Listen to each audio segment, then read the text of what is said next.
Kelly. I think I'm going to throw up. Emma Richardson stared at her reflection in the bathroom mirror, her hands trembling as she signed to herself. The red dress hung perfectly on her petite frame, the fabric catching the afternoon light streaming through her apartment window. It was the same dress David had bought her for their anniversary dinner 3 years ago, before the motorcycle, before the rain-slicked highway, before everything changed. Before we continue, please tell us, where in the world are you tuning in from? We love seeing how far our stories travel. December 22nd, 4:30 p.m. Emma's cramped studio apartment on SE Division felt smaller than usual, cluttered with the remnants of her anxious preparation. Her teaching materials from Pacific Northwest School for the Deaf covered every surface math worksheets for her third graders' construction paper cutouts for their holiday party, and the stack of past due bills she'd been avoiding since Thanksgiving. Her phone buzzed with another encouraging text from her sister. Marcus is really excited to meet you. He's been asking about sign language all week. This is going to be perfect. Emma wanted to believe Kelly's enthusiasm, but 3 years of failed attempts at dating had taught her to expect disappointment. The hearing world wasn't kind to deaf women looking for love. She'd learned that lesson repeatedly. Men who seemed interested online would suddenly discover urgent emergencies when they realized what hearing impaired actually meant in their dating profiles. She smoothed the red dress one more time, remembering David's hands adjusting the zipper in this same mirror. "You're going to knock them dead, babe," he'd said, his voice carrying that slight lisp he'd developed after too many boxing matches in college. But David wasn't here to zip her dress or calm her nerves. He'd been gone for 2.5 years, his motorcycle no match for an 18-wheeler that ran a red light on IA. Emma had been grading papers when the call came, had rushed to OHSU Trauma Center, still covered in red ink from correcting division problems. The financial reality of her life stared back at her from the kitchen counter. Electric bill marked final notice. Student loan statements, the grocery receipts that never seemed to get smaller. Teaching at a school for deaf children paid just enough to survive, not enough to thrive. The tutoring sessions she picked up on weekends helped, but barely. Maybe tonight will be different, she signed to her reflection, practicing the smile she'd wear for Marcus. Kelly had insisted he was different, a marketing executive who claimed he'd always wanted to learn sign language, who seemed genuinely curious about deaf culture rather than intimidated by it. Emma grabbed her purse, checked her phone one more time for any last-minute cancellations, and headed for the door. The December rain had paused, leaving Portland's streets shining with reflected Christmas lights. The Brass Monkey restaurant wasn't far, a 20-minute drive through the Pearl District, past the families heading to holiday parties and couples sharing umbrellas. As she drove, Emma rehearsed conversations in her head, her hands briefly leaving the steering wheel to practice signs for words she might need. "Nice to meet you. I've been teaching for 5 years. Yes, I read lips, but sign language is easier." She'd had these conversations so many times they felt like well-worn scripts. The restaurant parking lot was nearly full, holiday parties and Christmas dinners filling every table. Emma checked her makeup one last time in the rearview mirror, adjusted her blonde hair, and walked toward what she hoped might finally be a new beginning.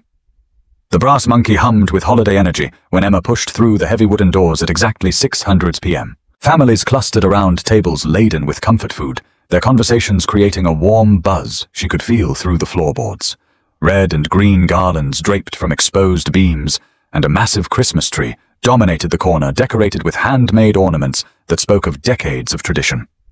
Emma approached the hostess stand, her palms slightly damp despite the cool evening air. "Table for Richardson," she said, proud that her speech remained clear despite her nerves. Years of speech therapy had given her the tools to communicate with hearing people when needed, though it always required extra energy she wished she could spend elsewhere. "Right this way," the hostess smiled, leading Emma to a corner booth by the large front windows. The table offered a perfect view of the street, where couples hurried past under the glow of vintage streetlights. Emma slid into the booth, grateful for the relative quiet of the corner location. Jenny, the waitress, appeared almost immediately with a warm smile and practiced movements that suggested years of experience with nervous diners. "Can I start you with something to drink while you wait?" "Water, please," Emma replied, then added on impulse, "and maybe some of those sweet potato fries. I'm a little nervous. First date." Jenny's expression softened with understanding. Emma nodded. "Blind date. Set up by my sister." "Those can be the best kind," Jenny said encouragingly. "I met my husband on a blind date 15 years ago. Sometimes other people see what we miss about ourselves." As Jenny disappeared toward the kitchen, Emma checked her phone. 6:05 p.m. Marcus was running a few minutes late, but that wasn't unusual for downtown traffic during the holidays. She used the time to people-watch, a skill that came naturally to someone who relied on visual cues for everything. At the table closest to her, an elderly couple shared a slice of chocolate cake, the woman's hand resting gently on her husband's arm as he told what was obviously a familiar story.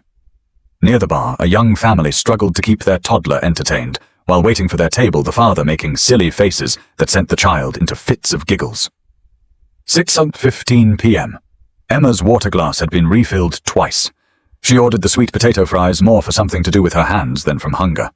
The familiar anxiety of waiting began to creep up her spine, the same feeling she'd had in every restaurant, coffee shop and bar where she'd waited for dates who might or might not show up. Her phone buzzed with a text from Kelly. "How's it going?" "Is he cute?" Emma typed back quickly. Still waiting. Traffic probably.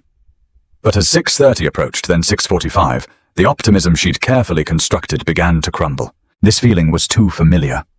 The growing certainty that she'd been forgotten, dismissed, or worse, deliberately stood up. Other diners had arrived, ordered, eaten, and left, while she sat in the same booth nursing the same water. Jenny appeared again with practiced concern. "Would you like me to call the restaurant?" Sometimes people get confused about locations. Emma shook her head, not trusting her voice. She'd been here before the well-meaning offers to help, the sympathetic looks from strangers, the crushing realization that she'd allowed herself to hope again, only to be disappointed. At 7:00 p.m., she finally admitted what her heart had known for 20 minutes. Marcus wasn't coming. Whether he'd forgotten, chickened out, or simply decided she wasn't worth the effort, the result was the same. She was alone in a crowded restaurant on December 22nd, wearing her best dress for an audience of one. Emma pulled out her phone, ready to call for a rideshare home, when the screen lit up with an incoming message. The message from Marcus felt like a physical blow to Emma's chest. "Hey, Emma, can't make it tonight. Honestly, I've been thinking, and the deaf thing is more than I can handle right now. You seem nice, but I need someone more normal. Hope you understand." Emma's hands began to shake so violently she nearly dropped her phone. The words blurred as tears gathered in her eyes, each phrase cutting deeper than the last. The deaf thing. As if her entire identity, her rich inner world, her successful career, her capacity for love, could all be reduced to an inconvenient medical condition. She set the phone face down on the table, pressing her palms flat against the wood to stop their trembling. This wasn't the first time she'd heard variations of this message. Online dating had taught her that men often seemed intrigued by the idea of dating a deaf woman, until the reality set in. Learning sign language required effort. Restaurants needed careful selection, and social gatherings meant serving as an interpreter. But this hurt more than the others because Kelly had vouched for Marcus. Her sister had sworn he was different, genuinely interested in learning about deaf culture, excited about the challenges and opportunities. Emma had allowed herself to believe that maybe finally someone saw her deafness as part of her story rather than the end of it. The memory of David's first words to her came flooding back. They'd met at a coffee shop near Portland State University where she was finishing her education degree. He'd accidentally bumped into her table, spilling her latte across her linguistics textbook. Instead of just apologizing and walking away, he'd noticed her signing and had asked with genuine curiosity, "Could you teach me to say I'm sorry in sign language?" That was the moment Emma knew David was special, not because he wasn't intimidated by her deafness, but because he was immediately interested in entering her world rather than expecting her to accommodate his. They'd spent the next 4 hours in that coffee shop, David's notebook filling with basic signs, as Emma patiently corrected his hand shapes and explained the grammar that made ASL poetry in motion. Now sitting in the brass monkey with mascara threatening to streak down her cheeks, Emma felt the full weight of David's absence. Not just his death, which she'd slowly learned to carry, but the loss of the only person who'd ever made her feel completely understood. David had learned ASL fluently within a year, not because he had to, but because he wanted to be able to share every thought, every joke, every moment of intimacy in her native language. Emma signaled for Jenny, ready to escape, before her composure completely crumbled. Across the restaurant, she could hear the sounds of a family dinner, the clink of silverware, children's laughter, the warm hum of conversation that reminded her how alone she'd become. But before Jenny could reach her table, Emma noticed something that made her look up from her phone. At a table 20 feet away, a man in a worn flannel shirt was engaged in what appeared to be a serious negotiation with 2 identical little girls. All 3 of them were signing as they talked, their hands moving with the fluid grace that marked native users of American Sign Language. The man looked exhausted in the way that only single parents could. his brown hair slightly rumpled stubble, suggesting he'd come straight from work, but his attention was completely focused on his daughters. One of the girls was explaining something with elaborate gestures, while her twin nodded along seriously, and Emma could read their signs clearly from across the room. But Daddy carrots are orange, and orange vegetables are suspicious. Sophie, you ate orange cheese crackers for lunch, the father replied his signing patient, despite obvious fatigue. Cheese is different. Cheese is not pretending to be healthy like carrots. Emma found herself smiling despite her tears. The conversation was so wonderfully normal, so beautifully typical of the kind of logic children employed to avoid eating vegetables. But what struck her most was the father's signing fluent natural, with none of the stilted quality that marked recent learners. As if sensing her attention, one of the twins, the one who'd been defending cheese crackers, looked directly at Emma. Their eyes met across the restaurant, and Emma saw something shift in the little girl's expression. Without warning, the child tugged on her father's sleeve and pointed directly at Emma's table. Emma quickly looked away, embarrassed to be caught staring, but she could see in her peripheral vision that all three family members were now glancing in her direction. The father said something to his daughters, probably telling them it was rude to stare, but the twins' attention remained fixed on Emma with the kind of intense focus that children brought to puzzles they were determined to solve. What happened next would change everything. Emma thought she knew about Christmas miracles, about the kindness of strangers, and about the possibility that sometimes the worst moments of your life were actually doorways to something beautiful. Sophie Morrison tugged on her twin sister's sleeve and signed quickly. Grace, look. That pretty lady is crying. Grace followed her sister's gaze to the woman in the red dress by the window. Even at 6 years old, the twins had learned to read faces and body language with the precision that came from living in a household where visual communication was essential. Their grandmother Ruth had taught them that understanding went far beyond words, whether spoken or signed. She looks really sad, Grace whispered. Her small face creased with concern. Like when Daddy cries in the garage when he thinks we can't see. Jake Morrison, who had been trying to convince his daughters that vegetables were not actually evil, caught the tail end of their conversation and felt his chest tighten. He'd thought he'd been more careful about hiding those moments when the weight of single parenthood and lingering grief threatened to crush him entirely. Girls, he said gently, both speaking and signing. Sometimes people have hard days. We should respect her privacy. But Sophie's 6-year-old sense of justice was already engaged. Daddy, she's all alone, and she's wearing a really pretty dress like she was supposed to meet someone special. But there's no one with her. Jake glanced over at the woman more carefully, trying not to stare. Sophie was right. The woman was clearly dressed for an occasion, and her posture suggested someone fighting back tears. Her blonde hair was styled carefully. Her red dress was elegant rather than casual, and she kept checking her phone with the kind of desperate hope that Jake recognized from his own difficult days. Maybe her date didn't show up. Grace added quietly, her natural empathy reading the situation with surprising accuracy. Jake's heart clenched. He knew that particular brand of disappointment intimately not from dating, which he'd carefully avoided since Sarah's death, but from the 1,000 small ways the world reminded him he was alone. School events where other couples sat together while he navigated parent-teacher conferences solo. Birthday parties where he was the only single father among married couples. The casual cruelty of a world designed for pairs when you'd become half of yourself. That would be really mean, Sophie declared, her sense of fairness offended. Especially right before Christmas. Christmas is supposed to be about being kind and being together. Before Jake could respond with the careful explanation about minding their own business that he'd perfected over 3 years of single parenting, both girls slipped out of the booth with the practiced stealth of children who'd spent their lives testing boundaries. Girls, wait! Jake started, but they were already crossing the restaurant with determined steps. His engineer's brain quickly calculated the distance to the woman's table, his daughter's speed, and his chances of catching them before they reached their target. The math was not in his favor. By the time Jake extracted himself from the booth and started after them, Sophie and Grace Morrison were already standing beside the crying woman's table, their matching faces bright with the kind of fearless compassion that only children possessed. Emma felt a gentle tug on her dress, and looked down to find 2 identical little girls staring up at her with enormous brown eyes. They couldn't have been more than 6 years old, with curly auburn hair and gap-toothed smiles that spoke of recent visits from the tooth fairy. Then Sophie raised her small hands and signed with perfect clarity. "Excuse me, are you okay? You look really sad." Emma's breath caught in her throat as she stared down at the two little girls who had materialized beside her table like something out of a Christmas story. The fact that they were signing with perfect grammar and natural fluency felt like a miracle in itself.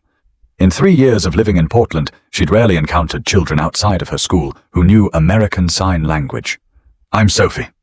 The more outgoing twin signed, her small hands moving with confidence. "And this is my sister Grace. We saw you crying and wanted to make sure you're okay." Grace nodded seriously and added, "Did someone hurt your feelings?" "Because if they did, that's really mean, especially before Christmas." Emma glanced around quickly, expecting to see worried parents rushing over to collect their daughters, but the man in the flannel shirt was approaching at a measured pace, his expression more resigned than panicked. When he reached the table, Emma's second surprise of the evening came. He immediately began signing as he spoke, his movements as natural and fluent as his daughter's. "I'm so incredibly sorry," Jake said, his face flushed with embarrassment. "They have absolutely no sense of personal boundaries when they think someone needs help." "It's okay," Emma managed, wiping quickly at her eyes. "Really, it's fine."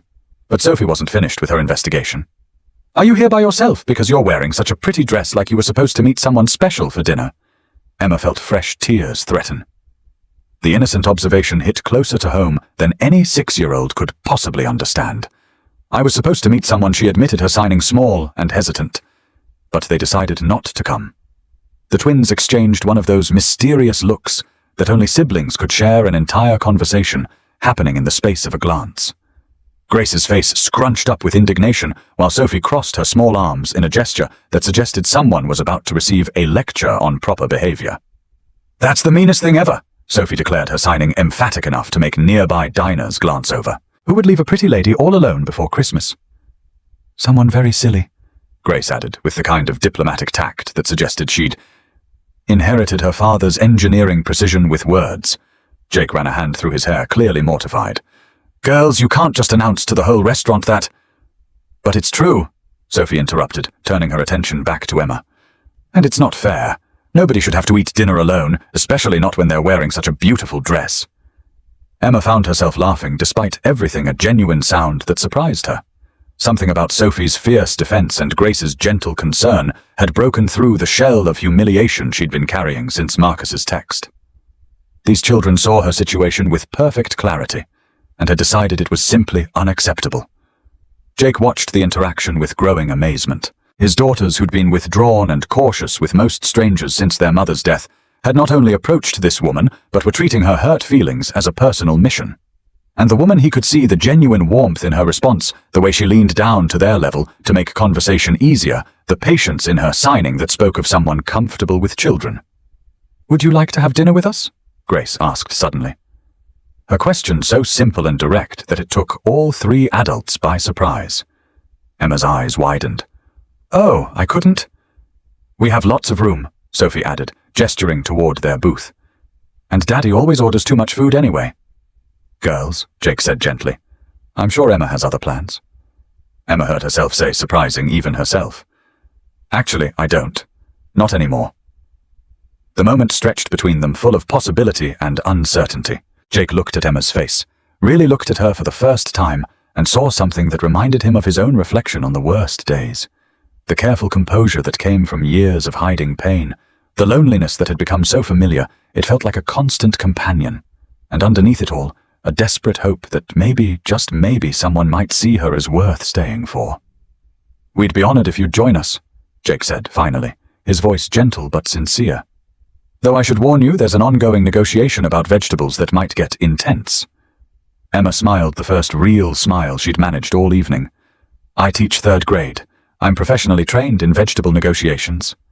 The twins cheered with the kind of enthusiasm usually reserved for snow days and ice cream trucks. Sophie immediately grabbed Emma's hand while Grace bounced on her toes, both of them chattering in a mixture of signs and excited whispers about their victory. As Emma gathered her purse and followed the family back to their booth, she felt something shifting in her chest. Not the crushing weight of rejection she'd carried for the past hour, but something lighter. Hope, maybe, or simply the relief of not being alone. Jake helped Emma slide into the booth across from him, while the twins flanked her like tiny bodyguards, their protective instincts clearly engaged. The table that had seemed spacious for 3 now felt cozy with 4, and Emma realized she was closer to Jake than she'd been to any man since David's death. "I'm Emma Richardson," she said, offering her hand across the table. "And I can't thank you enough for this kindness." "Jake Morrison," he replied, his handshake warm and brief. "And honestly, you're doing us the favor. These two have been asking why Christmas is about helping people if we never actually help anyone." "We talked about it in the car," Sophie explained to Emma with the seriousness of someone sharing classified information. "Grace said maybe Santa brings some people to us instead of the other way around." Grace nodded sagely. "Daddy says everything happens for a reason, even the sad things. Maybe your mean date person didn't come so you could meet us instead." Emma felt her throat tighten. From the mouths of babes, as her grandmother used to say. "You know what, I think you might be exactly right." The dinner that followed felt like stepping into someone else's life, a warm, chaotic, beautifully imperfect family life that Emma had almost forgotten existed. Jenny the waitress approached their table with barely concealed delight, clearly pleased to see Emma's circumstances had improved dramatically. "Well, this is much better," Jenny said with a knowing smile. "Can I get you started with some appetizers for the table?" The twins immediately launched into a detailed analysis of the menu options, their signs flying as they debated the merits of mozzarella sticks versus potato skins. Emma watched fascinated as Jake navigated their opinions with the patience of someone who'd clearly had this conversation many times before.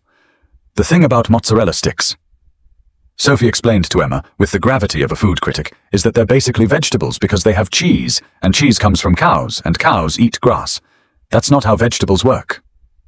Grace corrected her sister, but without any heat. "That's like saying hamburgers are salad because cows eat salad." Emma laughed, a sound that seemed to startle even her.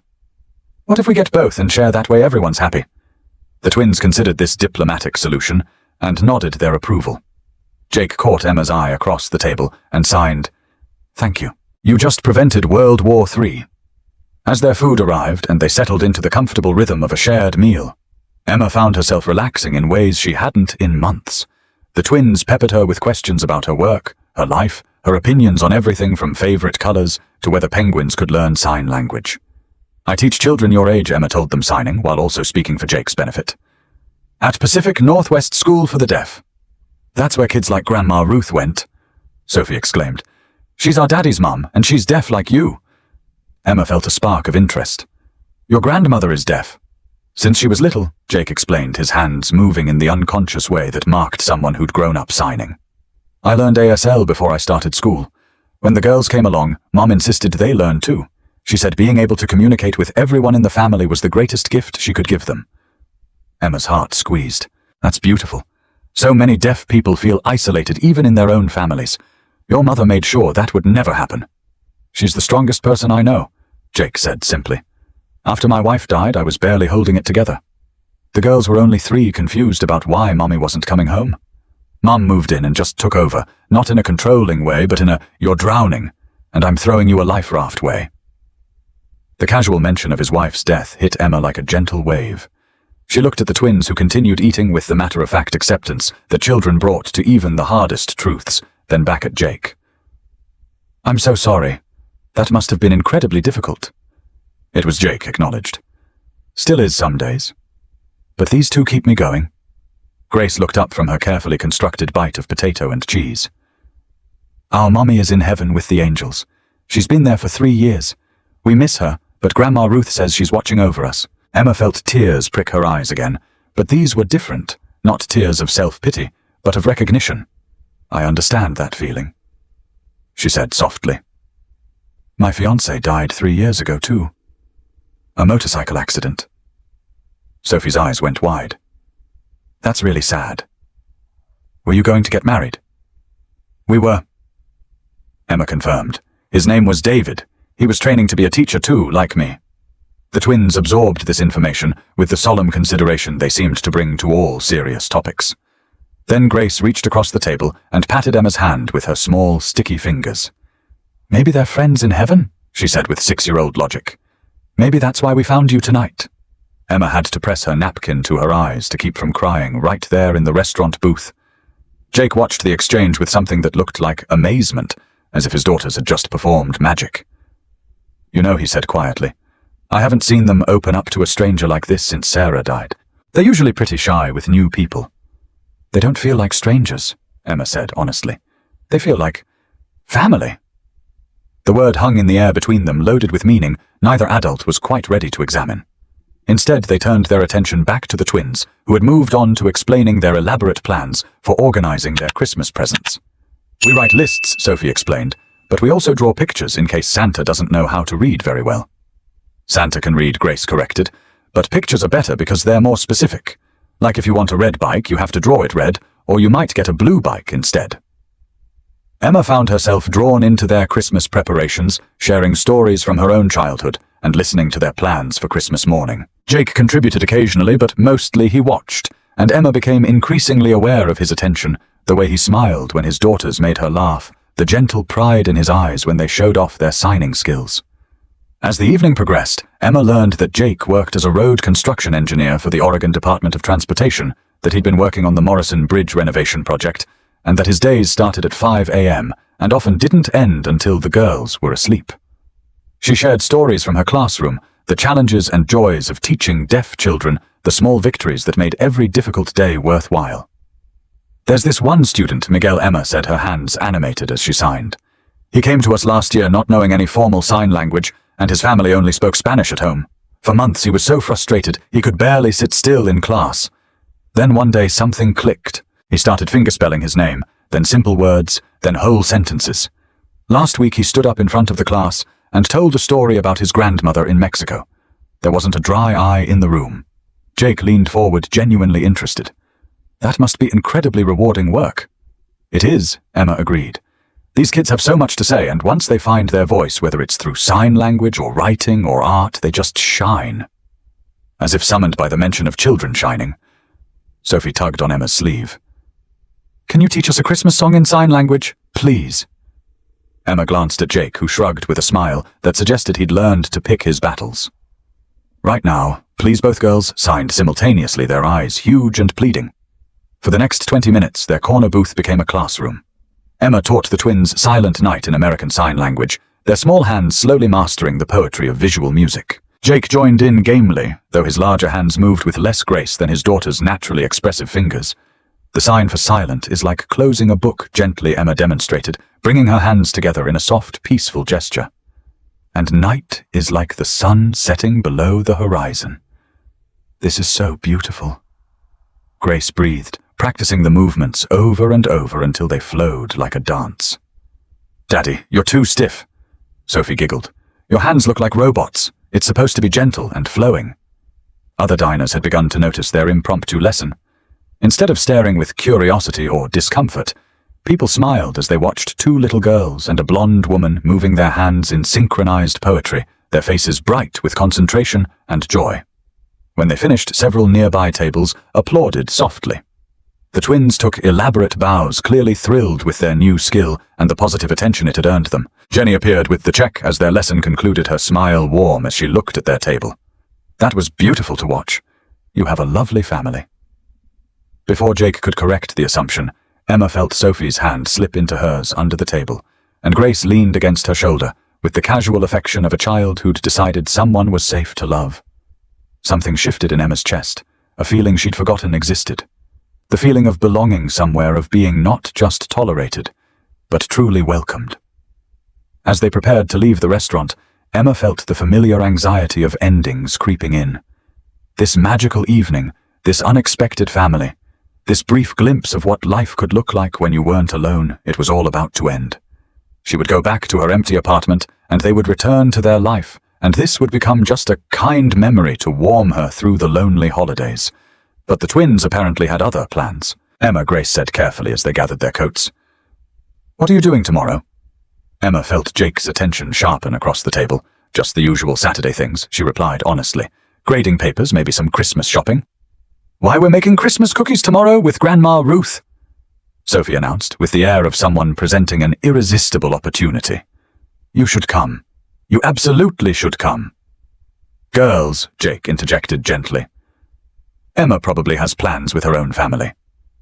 "Actually," Emma interrupted, surprised by her own boldness. "I don't have family here. It's just me." The admission hung in the air, more vulnerable than she'd intended.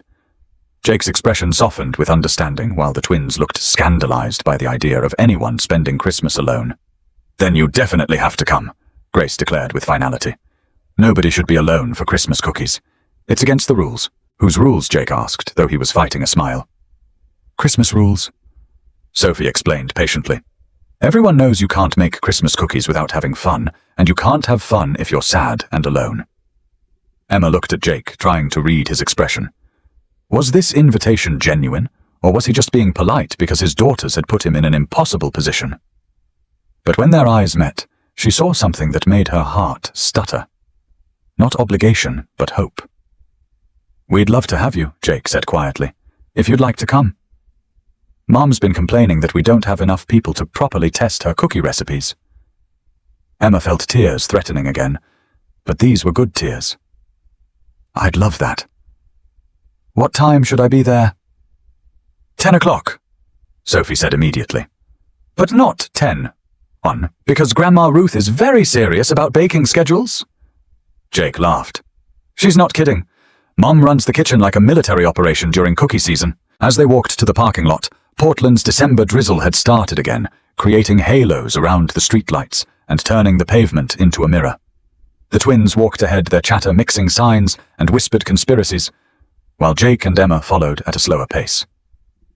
Thank you, Emma said quietly, for tonight. For letting me intrude on your family dinner. You didn't intrude, Jake replied, his voice sincere. You saved it. I haven't seen the girls that animated in months.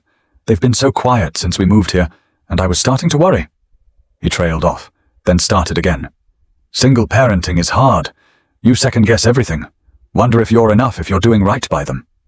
Emma nodded. I imagine it's even harder when you're grieving too.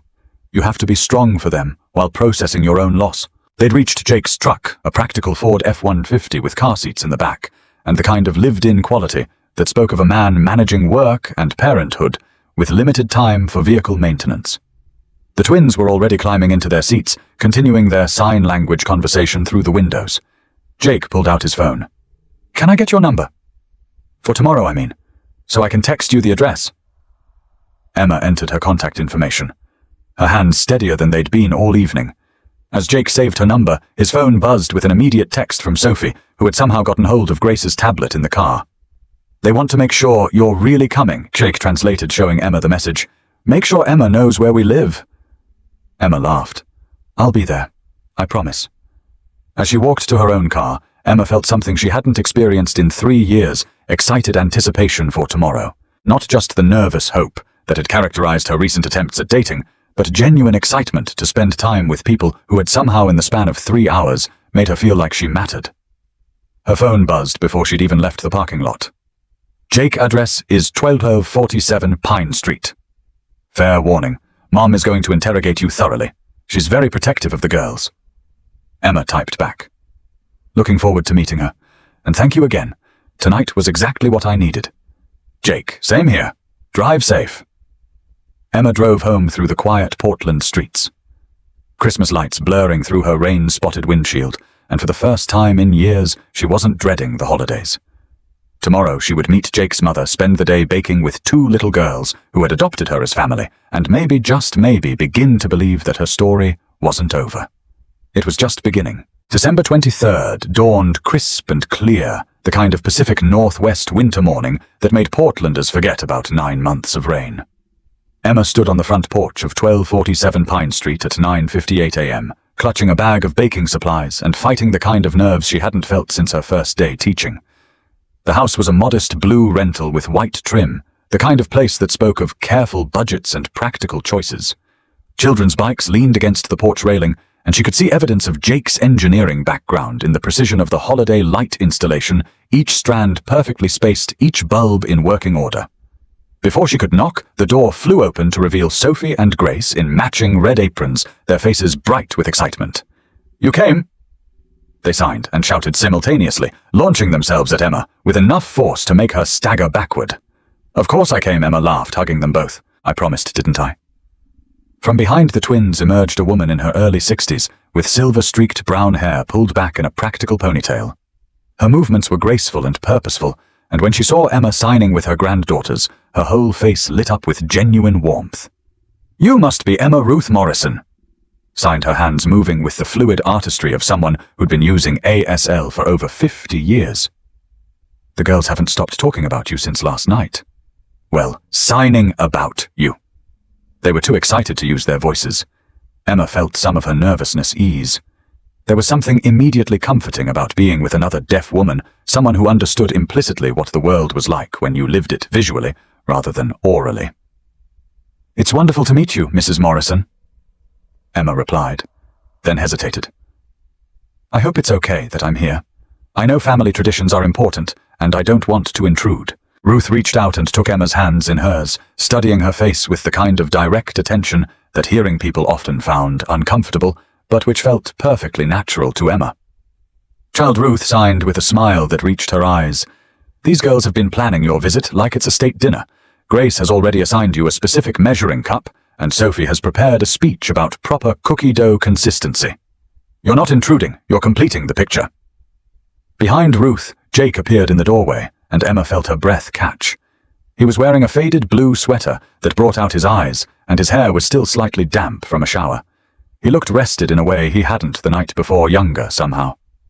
"Emma," he said, his smile genuine and warm. "Welcome to Chaos Central." The house was everything Emma had imagined warm, lived-in, filled with the comfortable clutter of family life. Children's artwork covered the refrigerator in colorful layers. Books were stacked on every available surface, ranging from picture books to technical manuals on bridge construction. The Christmas tree in the corner was decorated heavily on the bottom 3 feet sparse higher up, telling the story of children left to their own devices. "The girls insisted on decorating," Jake explained, following her gaze. "I provided supervision and hot chocolate." In the kitchen, Ruth had arranged ingredients with military precision. Flour, sugar, butter, eggs, and an impressive array of spices and extracts covered every available counter space.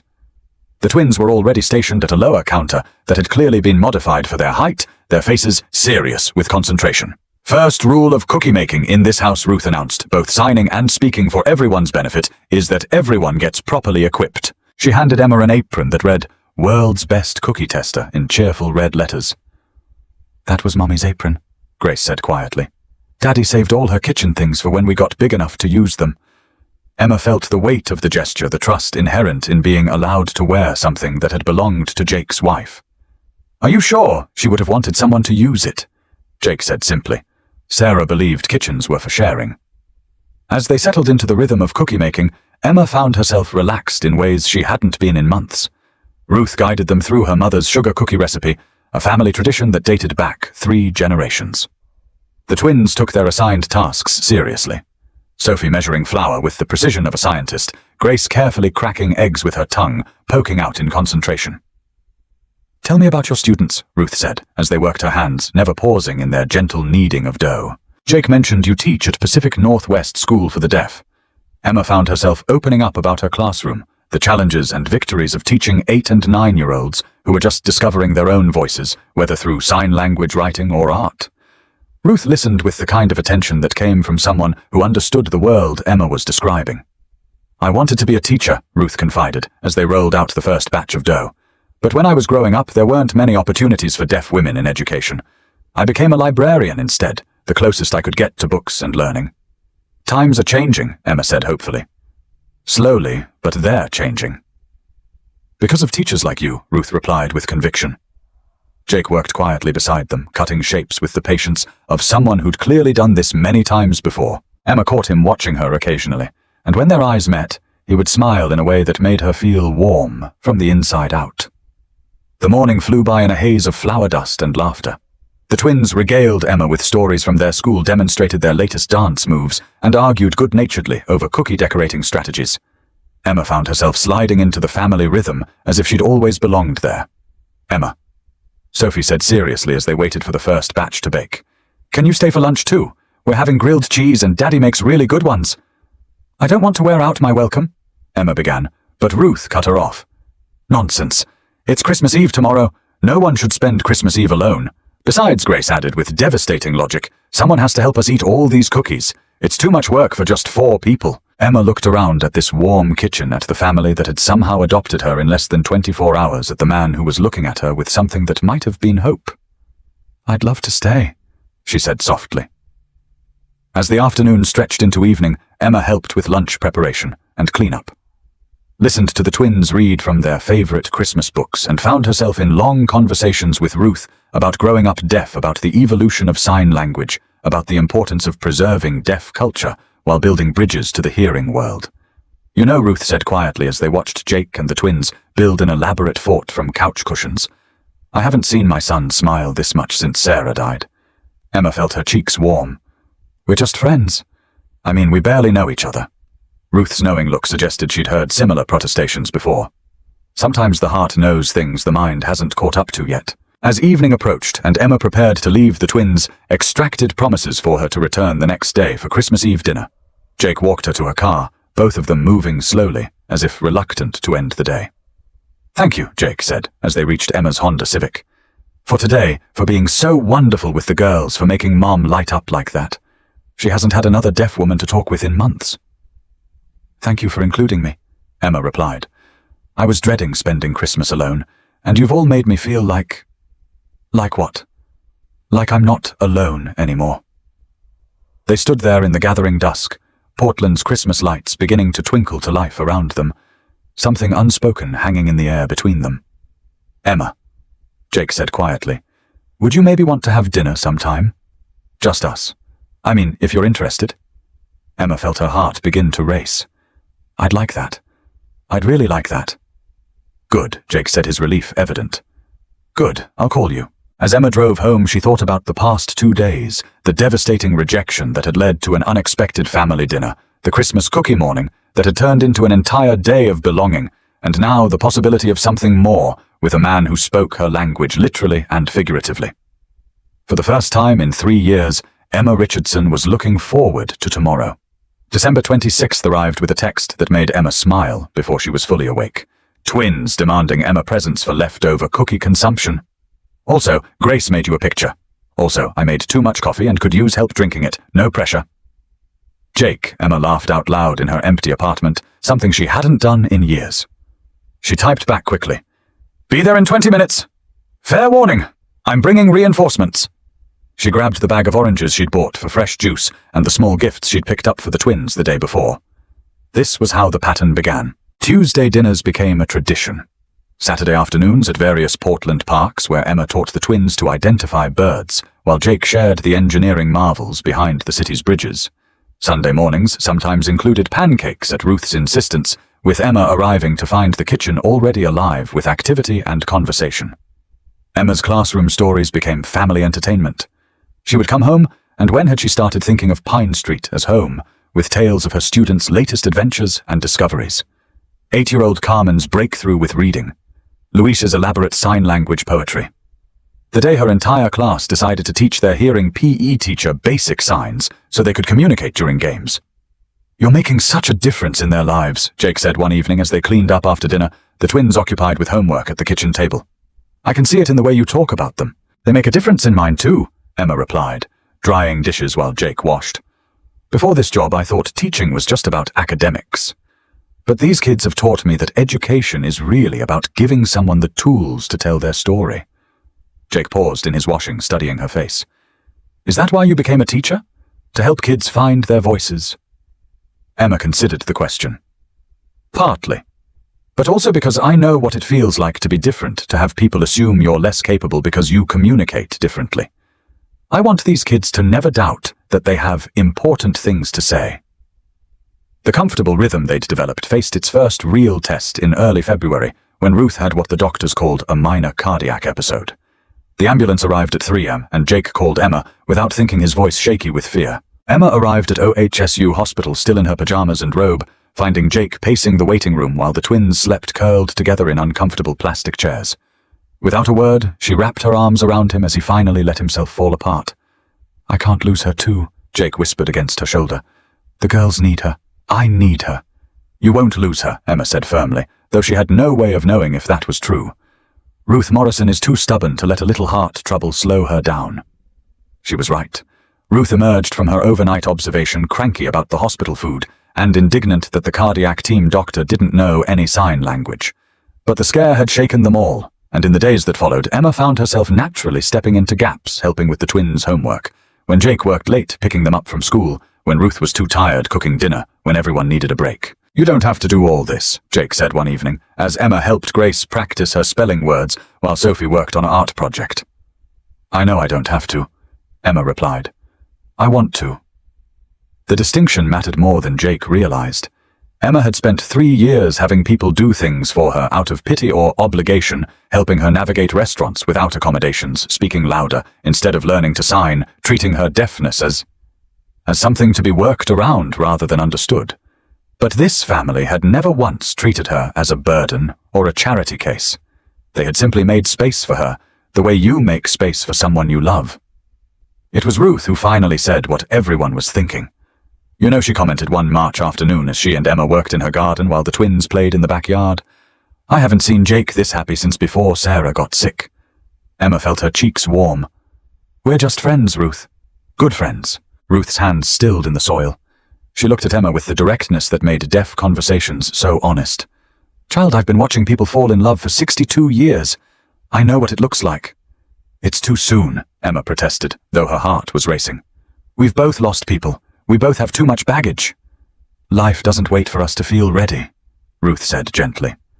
Sometimes the best thing you can do is jump in and learn to swim together.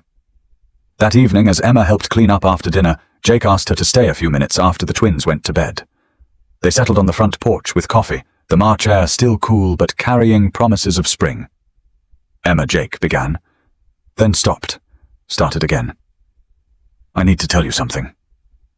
Emma's heart began to race with the kind of anticipation that could either lift you up or destroy you completely. These past few months, Jake continued, his hands moving as he spoke, getting to know you, watching you with the girls, having you become part of our lives. It's made me realize something. Emma waited, afraid to breathe. I'm falling in love with you, Jake said simply. I didn't expect it, wasn't looking for it, but somewhere between that first night at the restaurant and watching you teach my daughters Christmas carols in sign language, it happened.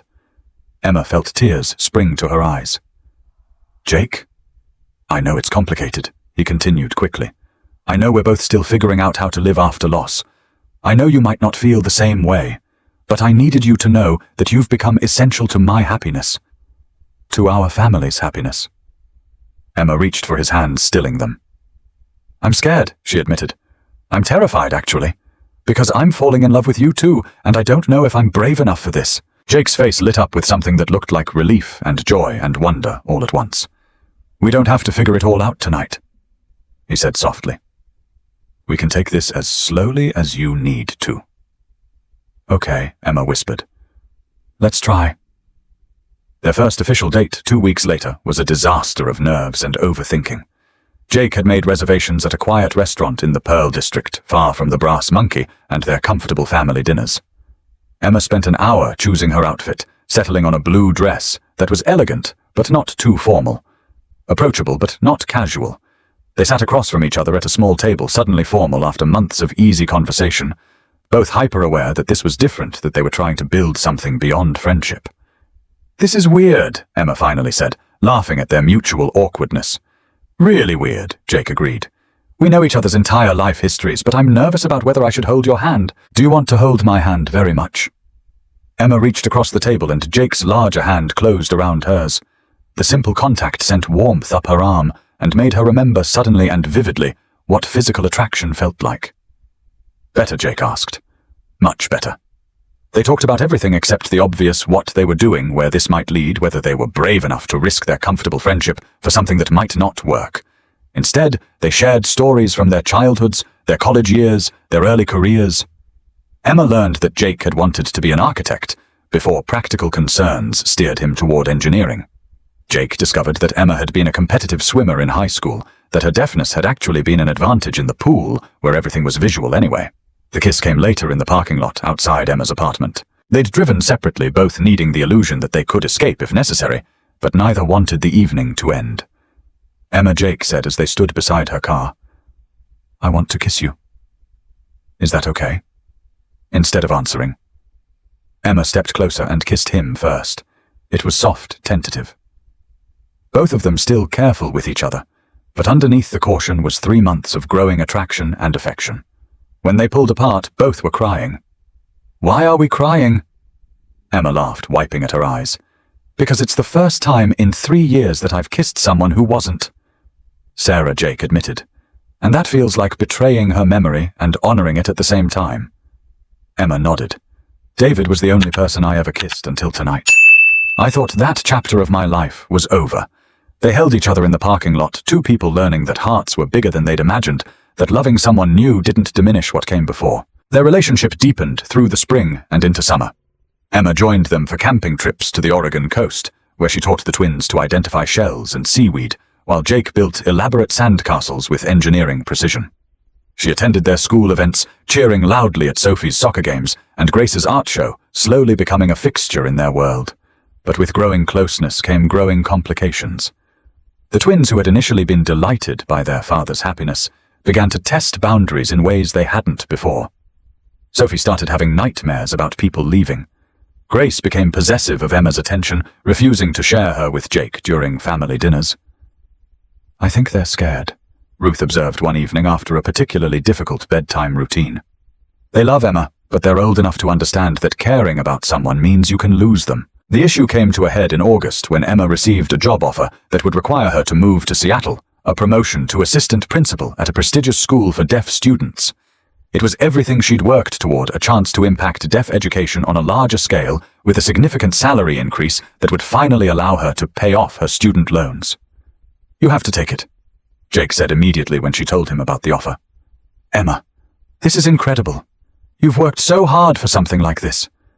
But Emma saw the fear in his eyes, the assumption that this was the end of what they'd built together.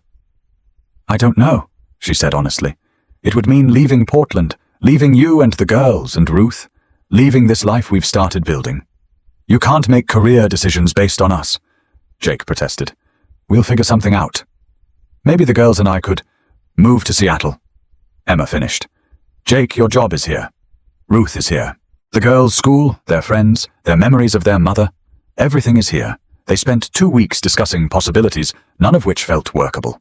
Long-distance relationships were hard enough, without adding 2 children and complicated family dynamics. Emma could commute on weekends, but that would mean missing soccer games and bedtime stories and all the daily moments that had made her feel like part of the family. The twins sensed the tension becoming clingy and emotional. Sophie asked directly if Emma was leaving, and when the adults couldn't give her a clear answer, she retreated into herself. Grace started wetting the bed again, something she hadn't done since her mother's death. Maybe this is too hard, Emma said one evening, after a particularly difficult family dinner where everyone was walking on eggshells. Maybe we're trying to force something that just doesn't fit. Jake's face went pale. Are you saying you want to break up? I'm saying maybe we should step back before we hurt the girls any more than we already have. They spent a week apart, Emma agonizing over her decision, while Jake struggled to explain to his daughters why Emma wasn't coming to dinner anymore without being able to explain it to himself. It was Sophie who forced the issue. She appeared at Emma's classroom after school on a Thursday afternoon, having somehow convinced a teacher to bring her there. Her face was streaked with tears, her hands moving frantically as she signed. You can't leave, Sophie said. We love you too much. Please don't go away like Mommy did. Emma's heart broke completely. She knelt down and pulled Sophie into her arms, holding her while she cried. I'm not leaving because I don't love you, Emma said gently. I'm trying to figure out what's best for everyone. What's best is staying, Sophie said with 6-year-old certainty. Daddy is sad all the time when you're not there. Grace won't eat her vegetables. Grandma Ruth keeps sighing and looking at your empty chair. We need you.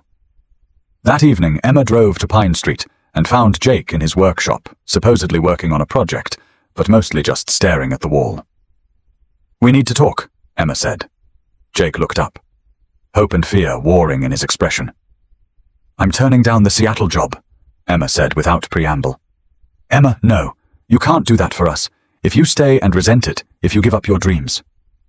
I'm not giving up my dreams, Emma interrupted. I'm choosing them. My dream isn't just about career advancement anymore, Jake. It's about this family, this life we've built together. It's about Sunday morning pancakes and helping with homework and reading bedtime stories. It's about you. Jake stood up slowly, his face carefully controlled. Are you sure I've never been more sure of anything? Emma stepped closer.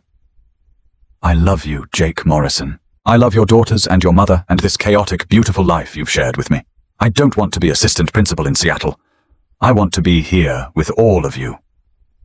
Jake crossed the workshop in 3 quick steps and gathered her into his arms, lifting her off her feet as he kissed her. "I love you too," he whispered against her lips. "So much it scares me." "Good," Emma replied, smiling through her tears. "Being scared means it matters." September 15th marked their official first date, a formal dinner to celebrate Emma's decision to stay in Portland, and their commitment to building something real together. Jake had made reservations at a small French restaurant in the Alberta district, the kind of place that was too expensive for regular visits, but perfect for marking important moments. Emma chose her outfit carefully, the same red dress from that December night at the Brass Monkey, but this time she wore it with confidence rather than desperate hope. Jake picked her up at her apartment in his cleaned truck, wearing a button-down shirt that made his eyes look impossibly blue. "You look beautiful," he said. When she opened her door, his hands moving as he spoke out of habit. "So do you," Emma replied, and meant it.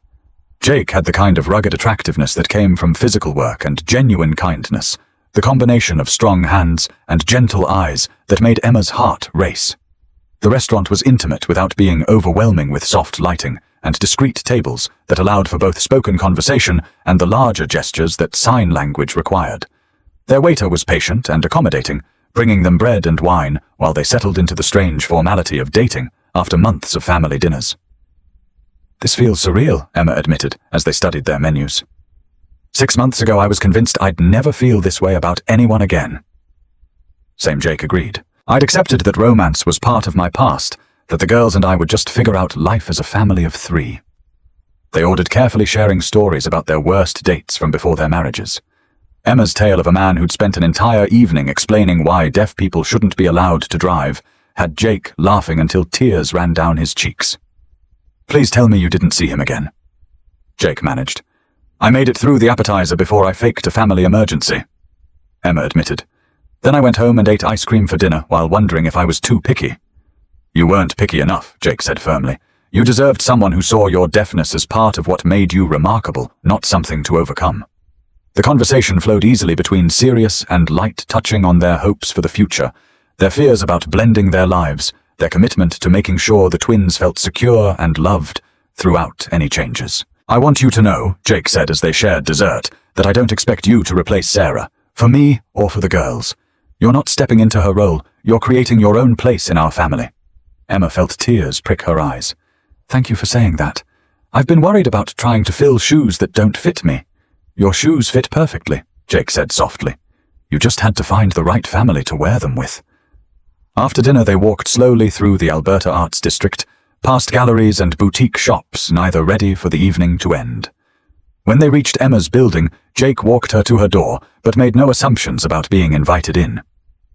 "Thank you for tonight," Emma said as they stood in her hallway, "for making this feel special instead of scary." "Thank you for taking a chance on us," Jake replied. "On all of us."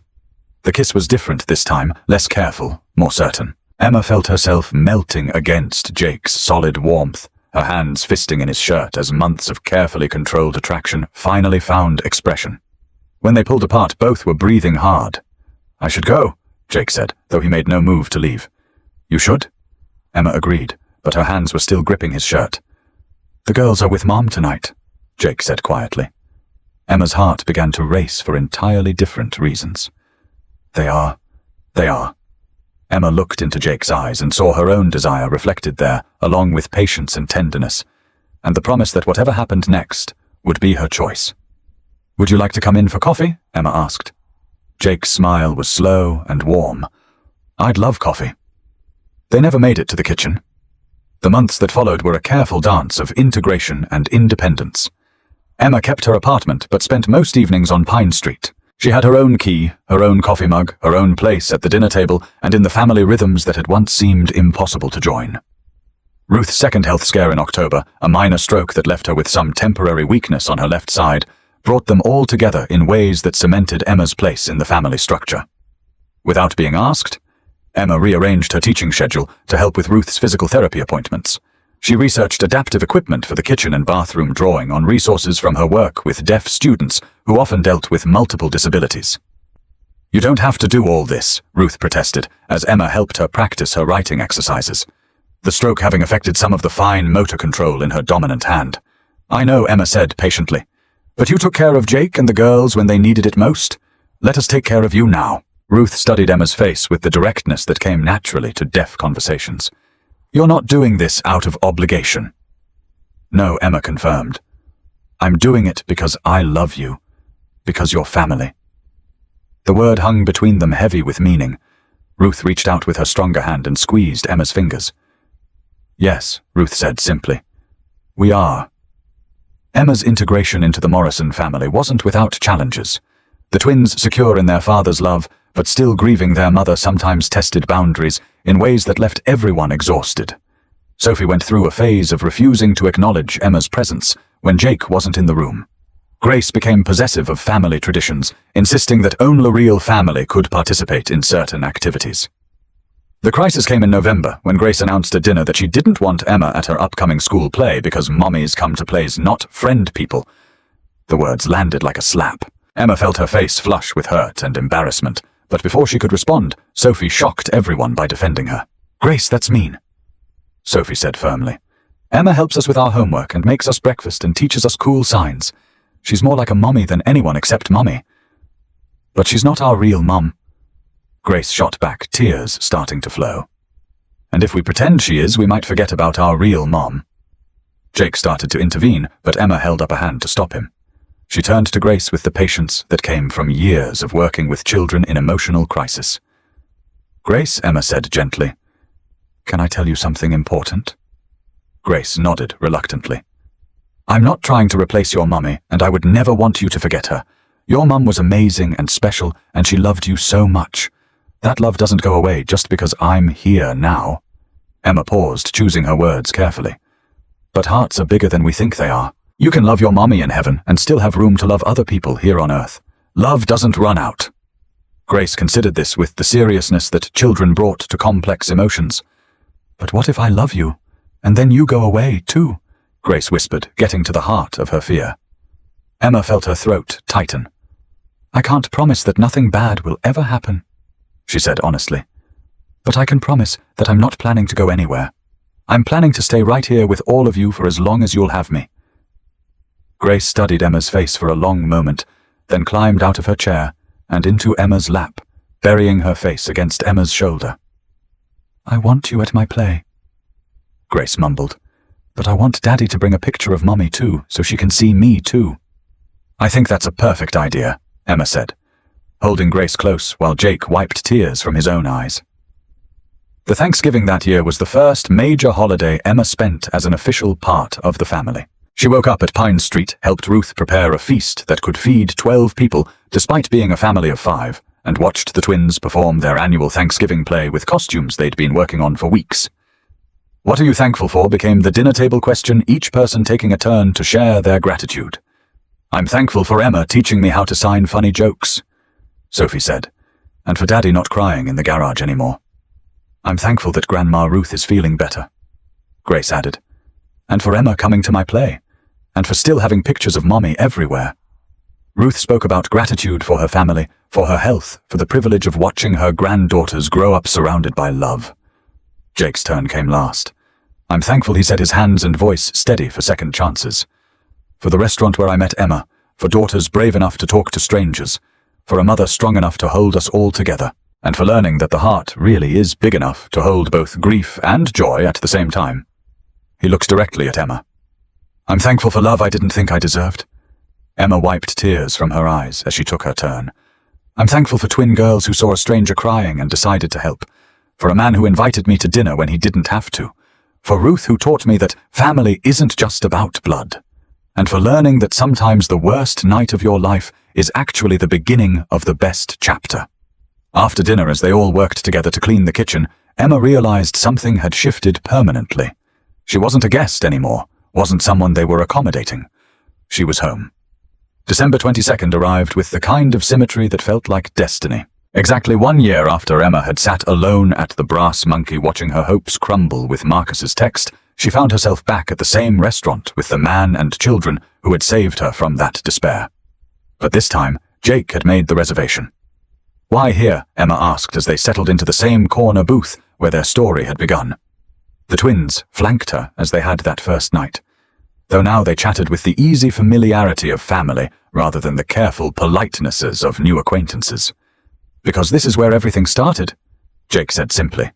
"Where three lonely people found each other." Jenny, the waitress, recognized them immediately, her face lighting up with delight. "Oh my goodness, you're back. Look how much the girls have grown, and you too." She gestured between Jake and Emma with obvious pleasure. "I had a feeling that first night. There was just something about the way you looked at each other." As they ordered dinner, the twins insisting on sharing appetizers with Emma. Just like that first night, Emma felt the strange sensation of her life coming full circle. A year ago, she'd been convinced her story was ending. Tonight, she could feel in the air that something new was beginning. Jake seemed nervous throughout dinner, checking his watch more often than usual, his conversation slightly distracted. The twins exchanged meaningful looks that suggested they knew something Emma didn't, their barely contained excitement making them fidget in their seats. "Okay," Emma said finally as they finished their main course. "What's going on? You three are acting like you're planning something." "We are," Sophie said, then clapped her hand over her mouth with exaggerated drama. Sophie Grace hissed. "You're supposed to wait for the signal." Jake laughed nervously. "So much for subtle." He stood up from the booth, and Emma watched in confusion as he reached into his jacket pocket. When he knelt down beside their table, her heart began to race with impossible hope. "Emma Richardson," Jake began, his voice steady despite the obvious emotion a year ago. "Tonight I was sitting in this restaurant with my daughters thinking our family was complete as it was. I wasn't looking for love, wasn't even sure I deserved it anymore." He pulled out a small velvet box, and Emma's hands flew to her mouth. But then a beautiful woman in a red dress needed somewhere to belong, and my girls decided she belonged with us. And slowly, day by day, dinner by dinner, you became essential to our happiness. Jake opened the box to reveal a simple, elegant ring with a single diamond that caught the restaurant's warm lighting. "You've shown my daughters what it means to be strong and kind. You've reminded me what it feels like to look forward to tomorrow instead of just surviving today. You've made our house a home." Emma was crying openly now, aware that other diners had begun to notice, but not caring about anything except Jake's words and the love in his eyes. "Emma Richardson, will you marry me? Will you let us be your family officially?" The twins could contain themselves no longer. "Say yes!" they shouted in unison, bouncing in their seats. "Please say yes!" Emma looked around the table at the three faces that had become her whole world. Jake's hopeful expression, Sophie's barely controlled excitement, Grace's earnest nod of encouragement. She thought about the journey that had brought them here from that devastating text message to this moment of perfect joy. "Yes," she whispered, then louder. "Yes, yes, of course, yes!" The restaurant erupted in applause as Jake slipped the ring onto her finger and pulled her into a kiss that tasted like happiness and possibility. The twins cheered loud enough to wake the entire neighborhood, and Jenny the waitress appeared with champagne flutes and sparkling cider for the girls. "To the Morrison family," Jake said as they raised their glasses. "To new beginnings," Emma added, her voice thick with emotion. "To love that finds you when you need it most." Ruth's voice came from across the restaurant, where she'd been hiding at another table with Jake's brother Mike, both of them grinning widely. As the celebration continued around them, Emma felt the same sensation she'd had that first Christmas morning with this family. The feeling of puzzle pieces clicking into place, of finding where she belonged after years of searching. A year ago, she'd thought her story was ending. Tonight, she realized it was just beginning. December 24th dawned clear and bright, the kind of Pacific Northwest winter day that made everything sparkle with frost and possibility. Emma woke up in Jake's arms in the house that was about to legally become her home, her engagement ring catching the morning light streaming through the bedroom windows. "Good morning, fiancé," Jake murmured against her hair, his arm tightening around her waist. "Good morning, future husband," Emma replied, still marveling at how easily the words came.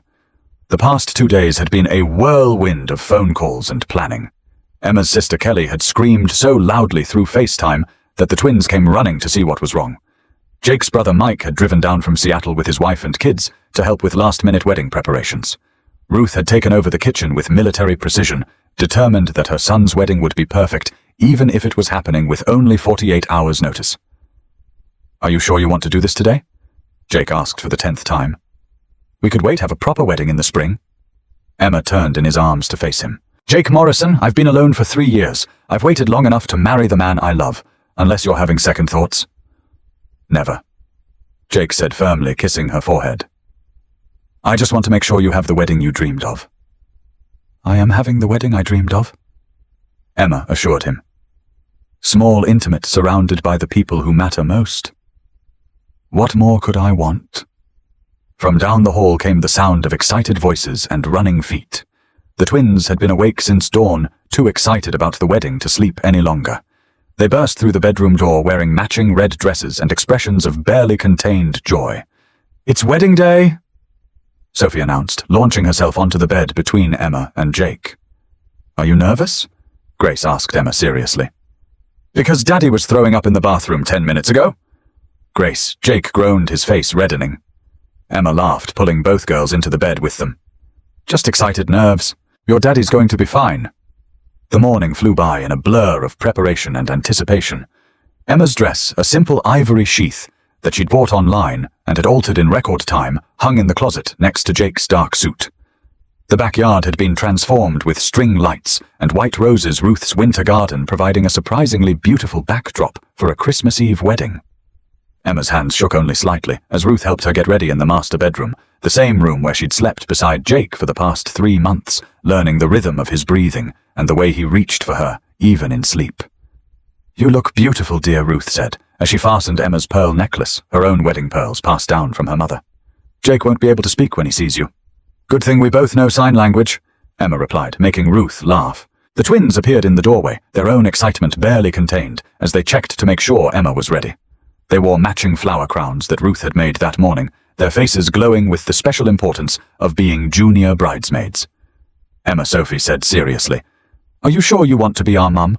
Because we can be pretty loud and we forget to clean our rooms sometimes. Emma knelt down to their level, careful not to wrinkle her dress. I'm absolutely sure. I've been waiting my whole life to be your mum. I just didn't know it until I met you. Good, Grace said with satisfaction. Because we picked you first, so you have to stay forever. The ceremony itself was everything Emma had never known she wanted. 20 people gathered in Jake's backyard under a canopy of lights, the December air crisp but not uncomfortable. Kelly had flown in that morning to serve as Emma's maid of honor, while Mike stood beside Jake as best man. Ruth officiated, having gotten ordained online specifically for this purpose. Her hands moved gracefully as she spoke the words that would legally join Emma to this family she'd chosen and been chosen by. Love. Ruth said, her voice carrying across the small gathering, doesn't always arrive when we expect it or in the form we planned. Sometimes it comes disguised as a chance meeting, a moment of kindness. A pair of little girls brave enough to approach a stranger. Emma and Jake stood facing each other. Their hands joined, their eyes locked on each other's faces. The twins flanked them, holding small bouquets and trying to stand still despite their excitement. Jake Morrison, Ruth continued. Do you take Emma Richardson to be your wife, to love and cherish in sickness and in health, for richer or poorer in joy and sorrow, for as long as you both shall live? I do, Jake said, his voice steady and sure. Emma Richardson, do you take Jake Morrison to be your husband, to love and cherish in sickness and in health, for richer or poorer in joy and sorrow, for as long as you both shall live? Emma's voice was clear and confident. I do. Then by the power vested in me by the state of Oregon and the love that surrounds us here today, I pronounce you husband and wife. Jake, you may kiss your bride. The kiss was soft, sweet, full of promise and joy. When they pulled apart, the twins immediately wrapped their arms around both of them, creating a family hug that made everyone watching smile through their tears. The reception was held in the same backyard, with Ruth's Christmas cookies serving as wedding cake and Kelly's playlist creating a soundtrack of joy. Emma danced with her new husband while the twins spun around them, their laughter carrying on the winter air. As the evening wound down and guests began to leave, Emma found herself standing in the kitchen with Ruth washing dishes and marveling at how her life had changed in exactly 1 year. Regrets? Ruth asked quietly. Emma looked out the window at Jake and the twins building a snow family in the backyard, their faces bright with laughter and love. None, Emma said firmly. Not a single one. Ruth nodded approvingly. Good, because those girls have been planning to ask you something important. Before Emma could ask what she meant, Sophie and Grace came racing into the kitchen, their faces flushed from the cold and bright with excitement. "Emma," Sophie said, formally pulling a carefully folded paper from her pocket. "We have something for you." Emma unfolded the paper to find a hand-drawn adoption certificate, complete with crayon illustrations, and the twins' careful signatures. "We want you to be our real mom," Grace explained. "Legally and everything. If you want to." Emma's throat tightened as she read their childish handwriting. "Please adopt us so we can be a real family forever. Love, Sophie and Grace Morrison." "We already talked to Daddy," Sophie added quickly. "He said it was up to you, but he thinks it's a good idea too." Emma knelt down and pulled both girls into a fierce hug, tears streaming down her face. "Yes," she whispered. "Yes, I want to adopt you. I want to be your mum in every way possible." The twins cheered, and Jake appeared in the kitchen doorway, his own eyes bright with emotion. "You knew about this," Emma accused him, though she was smiling through her tears. "They've been planning it for weeks," Jake admitted. "They wanted to give you the best wedding present they could think of." Emma looked around at her new family, her husband, her daughters, her mother-in-law, and felt a completeness she'd never experienced before. A year ago, she'd been convinced her story was ending. Now she realized it had just been waiting for the right chapter to begin. Christmas morning arrived with the kind of chaos that only comes with children and new traditions. Emma woke up to find both twins in bed between her and Jake, their excitement about Christmas and their new family status making sleep impossible. "Presents first or breakfast first?" Jake asked, echoing the question from the year before. "Presents," the twins shouted in unison. Under the tree, Emma found gifts that spoke of belonging and acceptance. A photo album from Ruth filled with pictures from the past year, a handmade ornament from the twins that read "World's Best Mom" in their careful printing, and from Jake a deed to the house with Emma's name added as co-owner. "You're not a guest here anymore," Jake explained, as Emma stared at the legal document through tears. "This is your home.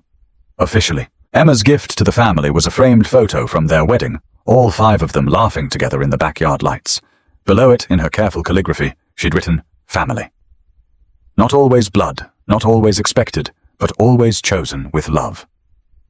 3 months later, Emma Richardson Morrison sat on the front porch of her house. Their house, watching her daughters play in the yard while Jake worked in his shop, and Ruth prepared Sunday dinner. The adoption had been finalized the week before, making what had always felt true legally official. Her old phone, the one she kept meaning to recycle, buzzed with a text from a number she almost didn't recognize. Marcus, the man who'd stood her up exactly 15 months ago, had somehow found her social media and seen her wedding announcement. "Hey, Emma, saw your wedding pics. Congrats. Maybe I was hasty back then. If you're ever in town and want to grab coffee." Emma stared at the message for exactly 3 seconds before deleting it without responding. Some chapters of your life didn't deserve a second thought, especially when you were busy living a much better story. "Mom," Sophie called from the yard, the title still new enough to make Emma's heart skip. "Come see our fort." Emma pocketed the phone and walked toward her family. In the distance she could hear Ruth calling everyone in for lunch, could see Jake emerging from his workshop with sawdust in his hair and a smile on his face. This was her life now, loud, chaotic, perfectly imperfect, and completely full of love. Sometimes, Emma thought as she helped her daughters with their fort and listened to her husband's terrible jokes, the best love stories begin with someone walking away. It makes room for the right people to walk in, and sometimes if you're brave enough to let strangers become family, if you're patient enough to let friendship become love, if you're strong enough to choose hope over fear, you discover that endings are really just beginnings in disguise. Emma Richardson Morrison was living proof that some stories are worth waiting for. Friends, if this story touched your heart the way it touched mine, if it reminded you that love finds us in the most unexpected ways, please don't just watch and walk away. Hit that subscribe button and join our community where every story lifts the spirit and reminds us that light always finds its way back. Share this with someone who needs to remember that their story isn't over yet. Sometimes the best chapters are still waiting to be written. And let me know in the comments, what's one moment that completely changed your life? Your story matters, and I read every single comment. Together we're building a community where hope wins, love matters, and every ending is really just a new beginning waiting to happen. Daddy will, the bad people really take you away. Those 8 words whispered in the darkness of their tiny apartment shattered David Carter's heart into pieces smaller than dust. His daughter Emma lay curled against his chest, her blonde curls damp with tears, her small fists clutching his worn t-shirt like a lifeline. Outside their window, rain hammered against the glass with the same relentless force that had been pounding his life for the past 6 months. "No, sweetheart," David whispered, though the lie tasted bitter on his tongue. "Daddy's not going anywhere." But as he held his 8-year-old daughter in the suffocating darkness, David Carter knew he was 3 weeks away from losing everything that mattered. 3 weeks away from a courtroom where a judge would decide whether a man who'd never stolen so much as a candy bar deserved 5 years in prison for a crime he didn't commit. 3 weeks away from watching Emma disappear into the foster care system while he rotted behind bars for stealing $52,000 from Morrison Landscaping. Money he'd never seen. Money he'd never touched. Money that had vanished while he was working 16-hour days just to keep food on their table. This is the story of how one choice on a stormy night would change 3 lives forever.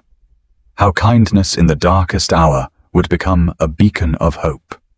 How sometimes the person who saves you is the last person you'd ever expect to meet. Before we continue, please tell us, where in the world are you tuning in from? We love seeing how far our stories travel. The warehouse smelled like diesel fuel and broken dreams.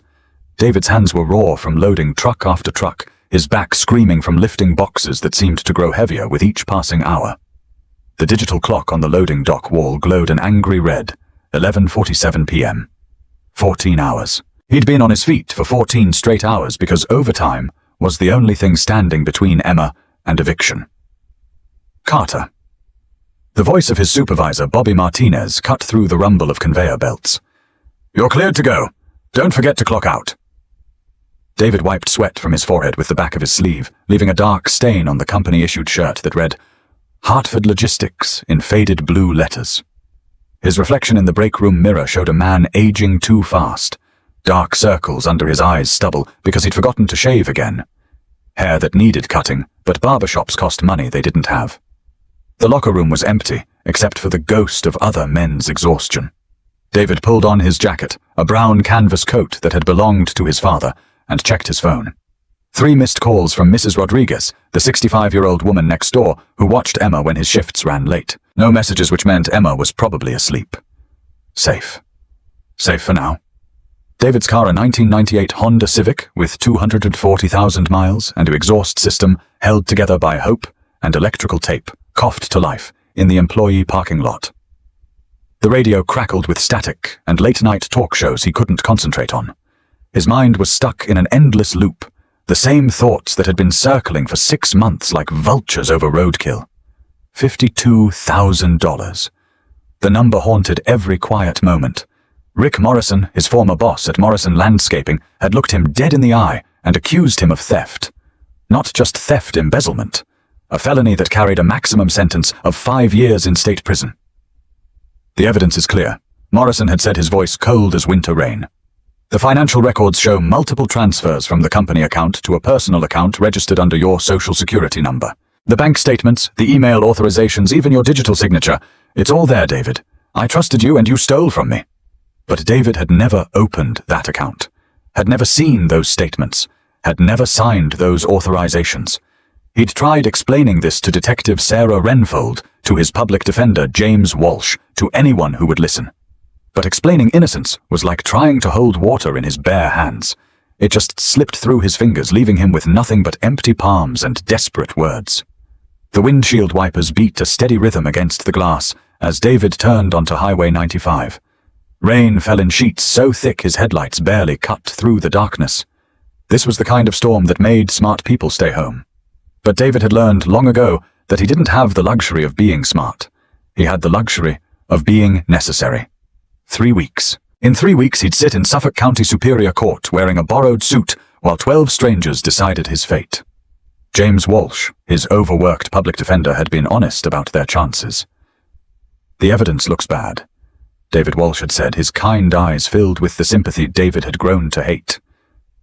"I believe you're innocent, but proving it won't be easy. Morrison's lawyers are good. They've built a solid case, and the prosecution is confident. If we can't find something to discredit their evidence, you're looking at the maximum sentence. 5 years. 5 years of missing Emma's childhood, 5 years of not being there when she had nightmares, when she needed help with homework, when she took her first steps toward becoming the amazing woman David knew she'd become.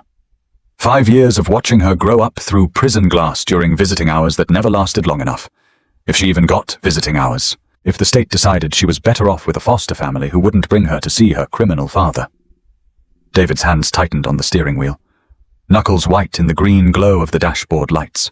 The fear was a living thing in his chest, feeding on every quiet moment, growing stronger every time he looked at Emma's trusting face, and remembered that he might not be there to protect her much longer. His ex-wife Laura had left when Emma was 2, disappearing one Tuesday morning while David was at work. No warning, no fight. Just a note on the kitchen table written in her careful handwriting. I wasn't born for this life. I'm sorry. 6 years of single parenthood. 6 years of learning to braid hair from YouTube videos and attending parent-teacher conferences alone. 6 years of being everything Emma needed because she was everything he had. The red tail lights ahead of him suddenly grew brighter. David's foot found the brake as traffic slowed to a crawl. Through the rain-blurred windshield, he could see the problem. A car was pulled over on the shoulder hazard lights, blinking like a distress signal in the darkness. A silver BMW sedan, the kind that cost more than David made in 2 years, sat tilted at an angle that suggested trouble. As he drove closer, David could see a figure standing beside the driver's door. A woman in what looked like a dress, her arms wrapped around herself against the cold. David's first instinct was to keep driving. He was exhausted, emotionally drained, and the last thing he needed was to get involved in someone else's problems. Especially someone who could afford a BMW and probably had roadside assistance insurance and all the safety nets that money could buy. But something made him slow down. Maybe it was the way she was standing there, so still and small against the vast darkness. Maybe it was the memory of his mother's voice, clear as if she were sitting in the passenger seat beside him. The real measure of a man isn't who he is when everything's going right, David. It's who he is when life is falling apart. When helping someone else is the last thing you want to do, but you do it anyway. That's when character shows. His mother had been gone for 3 years now. Cancer had taken her quick and merciless 8 months from diagnosis to the funeral David still had nightmares about. But her words remained echoing in the quiet spaces of his heart when the world felt too heavy to carry. David pulled over behind the BMW, his hazard lights joining hers in painting the rain orange and red. He sat there for a moment, engine running, watching the woman through his windshield. She hadn't turned around yet, hadn't acknowledged his presence. For all she knew, he could be anyone. A good Samaritan, or something worse. The rain was coming down harder now, each drop hitting his windshield like a tiny fist. David could see the woman shivering, could see how the wind was whipping her hair around her face. Whatever had happened to her car, she was stranded and alone in the kind of storm that could turn deadly without warning. Character shows when life falls apart. David turned off his engine and stepped out into the storm. The rain hit him like a physical blow, soaking through his jacket in seconds and running down his face in streams. The wind carried the scent of wet asphalt and something floral perfume maybe that seemed out of place on a highway in the middle of nowhere. Mom, David called, keeping his distance so she could see his hands, so she wouldn't feel trapped. Are you all right? Car trouble? The woman turned around slowly, and David's breath caught in his throat. Even through the curtain of rain, even in the harsh glare of hazard lights, she was stunning. Blonde hair darkened by the storm-pale skin that seemed to glow in the darkness, and eyes that held a depth David hadn't expected. She was wearing a red dress, elegant and expensive, the kind women wore to charity galas and important dinners. The kind of dress that cost more than David's monthly rent. She studied him for a long moment, taking in his work clothes, his old jacket, the exhaustion written across his face. David could see the calculation in her eyes, the careful assessment women learned to make when they found themselves alone with strange men in isolated places. It stalled, she said finally, her voice carrying despite the storm. There was something in her tone, a controlled calm that spoke of authority. This was someone used to being listened to, used to being in command. It just died, and now it won't start again. Would you mind if I took a look? David asked, water dripping from his hair into his eyes. I'm no professional, but I've kept enough old cars running to know a few tricks. Might be something simple. Another moment of hesitation. Then she nodded, stepping back to give him access to the hood. I'd appreciate it. I'm Caroline, by the way. David, he replied, already moving toward the front of the BMW. Let's see what we're dealing with. Caroline popped the hood, and David leaned over the engine bay, rain hammering against his back as he squinted at the mechanical maze beneath. It was a beautiful car, well-maintained and expensive, but machines were machines whether they cost $20,000 or $60,000. They all broke down eventually. His fingers, stiff from cold and warehouse work, traced the wires and connections by feel more than sight. Years of keeping his own car alive had taught him the basics. Battery alternator fuel pump spark plugs. Most problems were simpler than people thought. Within minutes, he found it. The positive battery terminal was loose, probably shaken free by a pothole, or just normal wear. The connection was corroded green buildup, preventing proper contact. An easy fix if you had the right tools. Your positive terminal's loose, David called over the roar of rain and passing traffic. Probably got shaken loose by road vibration. Do you have a toolkit? No, Caroline called back. I don't think so. David jogged back to his Honda, rain streaming down his face, and grabbed his toolbox from the trunk. It was his father's toolbox, battered and scarred from decades of use, filled with tools that had built houses and fixed cars and put food on tables. The kind of tools that told stories about honest work and calloused hands. As he worked to tighten the connection and scrape away the corrosion, David found himself talking.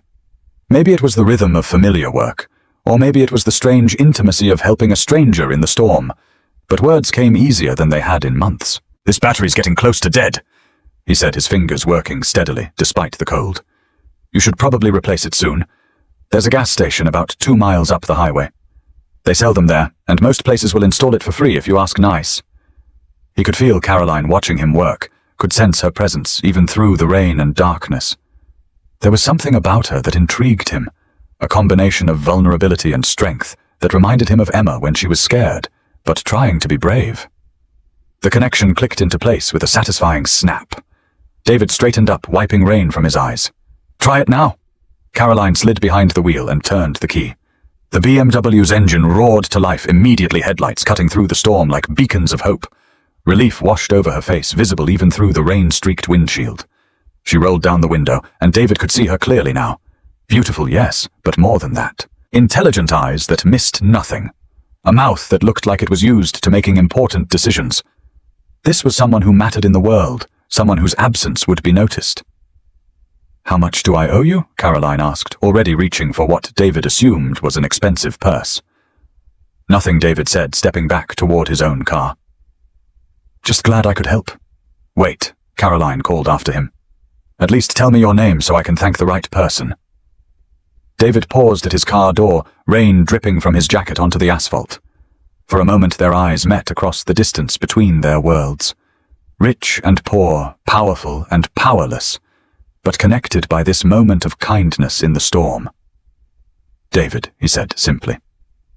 Then, because he was too tired for caution and too worn down by life to care about consequences, he added, David Carter. Thank you, David Carter. Caroline said, her voice warm despite the cold rain. You may have saved my whole night. If only you knew, David thought, as he climbed into his Honda and watched her pull away, taillights disappearing into the darkness. If only you knew you just got help from a man the whole world thinks is a thief.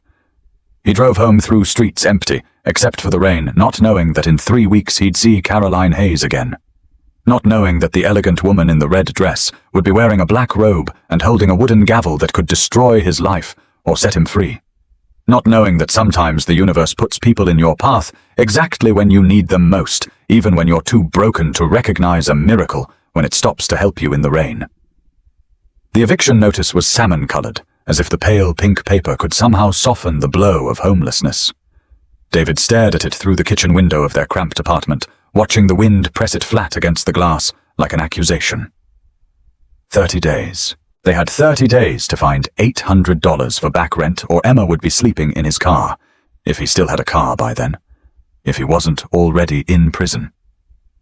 Daddy Emma's voice drifted from the living room where she sat cross-legged on the carpet, surrounded by crayons and drawing paper.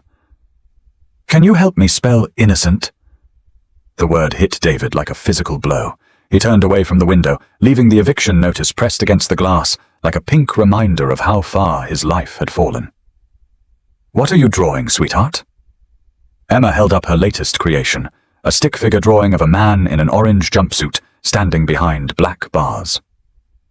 Above the drawing in her careful 8-year-old handwriting she'd written, "My daddy is," and left a blank space where the word innocent should go. David's throat closed up tight. He knelt beside his daughter, his voice barely a whisper. "Emma, baby, why are you drawing pictures like this, Mrs.?" Rodriguez explained about court. Emma said matter-of-factly, not looking up from her crayon box. She said, "Some people think you took money that wasn't yours, but you didn't." She said the judge has to decide if you're innocent or guilty. Emma's blue eyes, so much like her mother's, looked up at him with devastating trust. "You are innocent, right, Daddy?" "Yes, baby, I am." "Then why do you look so scared? Because sometimes innocent people go to prison anyway." David thought. "Because the world isn't fair and justice costs more money than we have, and in 18 days a judge I've never met will decide whether you grow up with a father or without one." Instead, he said, "Sometimes grown-ups worry about things even when they know everything will be okay." Emma nodded seriously, then added purple bars to her stick-figure prison. "Mrs. Rodriguez says judges are supposed to be fair, like superheroes but with hammers instead of capes. If only it were that simple." David's phone buzzed on the kitchen counter. James Walsh, his public defender. David's stomach clenched as he answered. "David, it's James. I need to see you this afternoon. Something's come up." The something that had come up was Rick Morrison's legal team. 3 lawyers in $1,000 suits sitting around a conference table in downtown Boston, like sharks circling wounded prey. David sat beside James Walsh in the sterile conference room, feeling underdressed and outgunned in his cleanest jeans and a button-down shirt Emma had helped him pick out. "My client is prepared to be reasonable," said Morrison's lead attorney, a silver-haired man named Bradford Pierce, whose watch probably cost more than David's car. "Mr. Morrison understands this situation is difficult for everyone involved. He's willing to recommend a reduced sentence if Mr. Carter pleads guilty and makes full restitution." Reduced to what James asked. 2 years, plus complete repayment of the $52,000, plus interest and penalties. Call it $60,000 total. David felt the blood drain from his face. "I don't have $60,000. I don't have $60. Pierce smiled, cold and predatory. "Then you'll have plenty of time to think about how to find it. The state has an excellent work program for inmates. Very character-building." "My client maintains his innocence," James said firmly. "We're not interested in a plea deal." "Your choice," Pierce replied, sliding a folder across the table. "But I'd recommend reviewing the evidence we'll be presenting. Bank records, email authorizations, digital signatures. It's all there, Mr. Carter. Every transfer, every authorization, time-stamped and authenticated. The jury won't take long to reach a verdict." David opened the folder with trembling hands. Page after page of financial documents, screen captures of bank transactions, printed emails with his name in the from field. It looked damning because it was meant to look damning. Rick Morrison had spent months crafting this fiction, and he'd done it well. The worst part was the signature. His signature, or something so close to his signature that even David had to look twice to spot the differences. The loop in the D was slightly off. The tail of the R in Carter was too short. But who would notice such subtle differences? Who would care? "This is all fake," David said, quietly. "I never sent these emails. I never signed these authorizations. I don't even have online banking." "Of course you don't," Pierce replied smoothly. "You had it closed after the investigation began. Very convenient." As they walked out of the law office, James Walsh looked as defeated as David felt. "I'm sorry," he said as they stood on the courthouse steps. "I know you're innocent, David. I can feel it in my bones. But feeling it and proving it are two different things." "What are our chances?" David asked, though he wasn't sure he wanted to know. "With Judge Morton, 20%. Maybe less. He's tough on white-collar crime, and he trusts prosecutors. If we had more time, more resources, maybe we could find something to discredit their evidence. But with the trial starting in 2 weeks..." James didn't finish the sentence. He didn't need to. That evening, David sat at their tiny kitchen table helping Emma with her homework, while the eviction notice fluttered against the window like a trapped bird. Emma was working on a math worksheet, her tongue sticking out in concentration as she carefully wrote numbers in neat rows. "Daddy, what's embezzlement?" David's pencil stopped moving. "Where did you hear that word, Tommy Martinez, at school? His dad works with your old boss. He said you're going to jail for embezzlement." Emma looked up from her worksheet, eyes wide with confusion. "What does it mean?" David closed his eyes, searching for words that would make sense to an 8-year-old. "It means stealing money from the place where you work. But you didn't do that. No, I didn't. Then why do people think you did? How do you explain institutional corruption to a third grader? How do you tell your daughter that sometimes bad people win because they have more money and better lawyers and no conscience to slow them down? Sometimes people make mistakes, David said, finally. Sometimes they think someone did something wrong when they really didn't. Emma nodded solemnly, then returned to her math. But David could see the worry in her small shoulders, the way she hunched over her homework like she was trying to make herself invisible. His baby girl was learning to carry fear, and it was breaking his heart. Later that night, after Emma had fallen asleep clutching the stuffed rabbit she'd had since she was 2, David stood at their living room window, watching the neighborhood settle into darkness. Porch lights flickered on like small beacons of hope. Normal families settling into normal routines behind windows, glowing with warm yellow light. He thought about Caroline, the woman from the storm.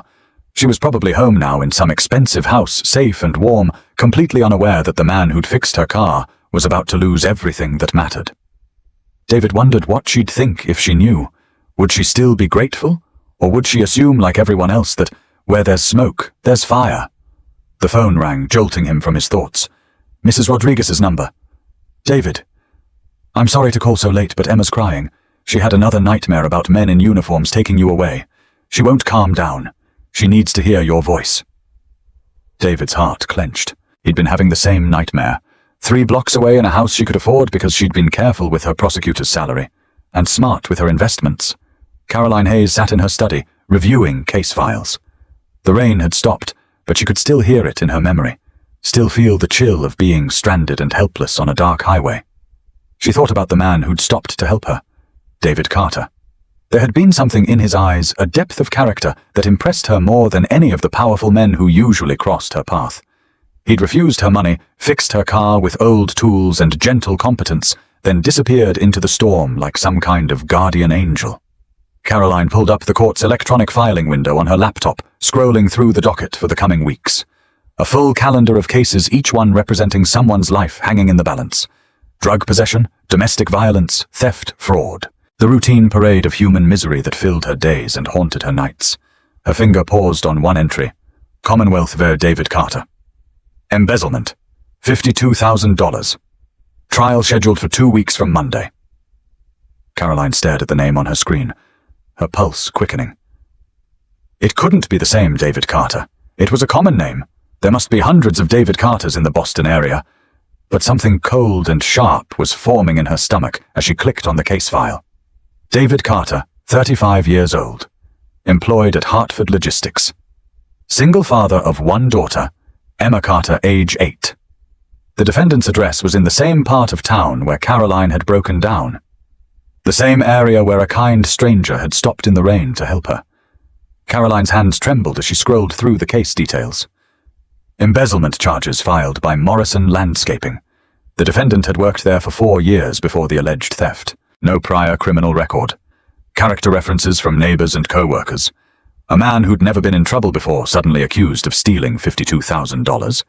She clicked on the evidence file, her prosecutor's eye automatically evaluating the case. Bank records, email authorizations, digital signatures. It all looked solid, professional, damning. But Caroline had spent 6 years building cases like this. She knew what good evidence looked like, and she also knew what manufactured evidence looked like. This felt manufactured. Caroline leaned back in her leather chair, her mind racing. The David Carter who'd fixed her car in the storm hadn't seemed like a thief. He'd seemed like a man struggling under enormous pressure, exhausted and worried, but fundamentally decent. The kind of man who stopped to help strangers and refused payment for his kindness. The kind of man who might be innocent of the charges against him. Caroline closed the laptop and walked to her bedroom window, looking out at the city lights scattered like fallen stars across the darkness. Tomorrow she'd receive the official case assignment. Judge Harold Morton was supposed to handle this trial, but he'd been complaining about his workload lately. If he decided to pass it off to another judge, if the case ended up on her docket, Caroline would face an impossible choice. She knew David Carter outside the courtroom. She had a personal connection to him, however brief. Judicial ethics demanded she recuse herself immediately and let another judge handle the trial. But Judge Morton had a conviction rate that made prosecutors smile and defense attorneys weep. He was efficient, decisive, and completely indifferent to the human cost of his decisions. If David Carter was innocent, Morton would never notice. He'd see the evidence, trust the prosecution, and sentence a good man to 5 years in prison. Caroline pressed her forehead against the cool glass of her window, watching her breath fog the surface. Sometimes justice required making choices that bent the rules. Sometimes protecting the innocent meant risking everything you'd worked for. She thought about Emma Carter, the 8-year-old daughter who would lose her father if this case went wrong. She thought about David's gentle hands fixing her car in the rain, his refusal to take money. He clearly needed his tired eyes that held more integrity than most of the powerful men she dealt with every day. Sometimes the person who saved you was the one who needed saving in return. Caroline made her decision, though she wouldn't fully understand its consequences until she walked into that courtroom and saw the recognition dawn in David Carter's eyes. The Suffolk County Superior Court smelled like old wood and broken promises. David Carter sat in the defendant's chair wearing a suit James Walsh had borrowed from his brother-in-law, the sleeves too long and the shoulders too tight. His hands were folded on the polished table, but they wouldn't stop trembling. Behind him, the gallery was half full. Mrs. Rodriguez sat in the front row, her weathered hands clutching a rosary and Emma's latest drawing. Emma herself was at school, safely away from whatever happened here today. David had kissed her goodbye that morning, memorizing the feel of her small arms around his neck, just in case it was the last normal moment they'd ever share. "All rise," the bailiff announced, his voice echoing off the high ceiling. The Honorable Judge Caroline Hayes presiding. The courtroom rustled to its feet like a congregation at prayer. David stood on unsteady legs, his heart hammering against his ribs. This was it. The moment that would determine whether he tucked Emma into bed tonight or began counting down 5 years of prison meals and supervised visits. The judge entered through the side door, her black robe billowing with each step. She was composed, authoritative, moving with the quiet confidence of someone who held life and death in her hands. She took her seat behind the bench, opened her files, and looked up at the courtroom with professional detachment. David's world stopped. The woman behind the bench was blonde, beautiful, intelligent eyes that missed nothing. A face he'd seen once before, rain-soaked and grateful, beside a broken-down BMW on Highway 95. It was her. Caroline. The woman he'd helped in the storm was the judge who would decide his fate. David's legs nearly gave out beneath him. He gripped the edge of the defendant's table, his knuckles white, his mind reeling with the impossibility of it all. What were the odds? In a city of millions, what cosmic joke had put the woman from the highway behind the bench with the power to send him to prison? Caroline's eyes swept the courtroom with practiced neutrality, taking in the prosecutor, the defense table, the scattered gallery. When her gaze fell on David, there was no flicker of recognition, no pause, no acknowledgement that they'd ever met before. But David saw it. In the fraction of a second before she looked away, he saw the moment of shock, the careful control that slammed down like a mask. She knew exactly who he was. "Please be seated," Judge Hayes said, her voice steady and professional. "We're here today for the case of Commonwealth versus David Carter. Will counsel please state their names for the record?" The prosecutor, a thin man named Andrew Collins, stood first. "Andrew Collins for the Commonwealth, Your Honor." James Walsh struggled to his feet, still stunned by the courtroom's grandeur. "James Walsh for the defense." "Your Honor." "Thank you," Caroline said, making notes in her file. "Mr. Collins, you may begin with your opening statement." As Collins launched into his presentation, painting David as a desperate man who'd stolen from his employer to pay mounting bills, David couldn't take his eyes off Caroline. She sat perfectly still behind the bench, her face a mask of judicial neutrality, giving no sign that the man on trial had ever touched her life. But she remembered. David was certain of it. The question was what she planned to do about it. In her chambers during the lunch recess, Caroline sat with her head in her hands, fighting the worst crisis of conscience she'd ever faced. Her law degree hung on the wall beside certificates and awards accumulated over a decade of service to justice. All of it meaningless now, eclipsed by the impossible situation unfolding in her courtroom. She remembered everything about that night. David's gentle hands working on her car engine, his refusal to take money he clearly needed, the quiet entirety in his voice when he'd given her his name and disappeared into the storm like some kind of guardian angel. The man who'd saved her was innocent. Caroline knew it with the same certainty she knew her own name. David Carter was many things, exhausted, worried, struggling, but he wasn't a thief. The evidence against him was impressive, professional, and completely fraudulent. Caroline had spent 6 years as a prosecutor. She knew manufactured evidence when she saw it, knew the telltale signs of a frame-up. The bank records were too perfect, the email chains too convenient, the timeline too neat. Someone had gone to enormous trouble to destroy David Carter's life. Caroline stood and walked to her window, looking down at the street where normal people lived, normal lives, unaware that justice was about to choose between law and conscience. She had two options, both terrible. She could recuse herself from the case, admit her connection to David, and watch Judge Morton sentence an innocent man to 5 years in prison. Morton was efficient, decisive, and completely trusting of prosecutorial evidence. He'd never look beneath the surface, never question the convenient perfection of the case against David Carter. Or she could stay. Violate every ethical guideline she'd sworn to uphold. Risk her career, her reputation, her life's work. Use her position to protect an innocent man, knowing that discovery would mean the end of everything she'd built. Caroline thought about Emma Carter, the 8-year-old daughter who would lose her father if this trial went wrong. She thought about David's tired eyes, his gentle competence, his refusal to take payment for helping a stranger. She thought about the drawing Mrs. Rodriguez had clutched during opening statements. A stick figure in a judge's robe labeled the nice lady with the magic hammer. Sometimes justice required breaking the rules that protected it. Caroline made her choice. When court reconvened, she listened to Andrew Collins present his evidence with the careful attention of a judge evaluating testimony.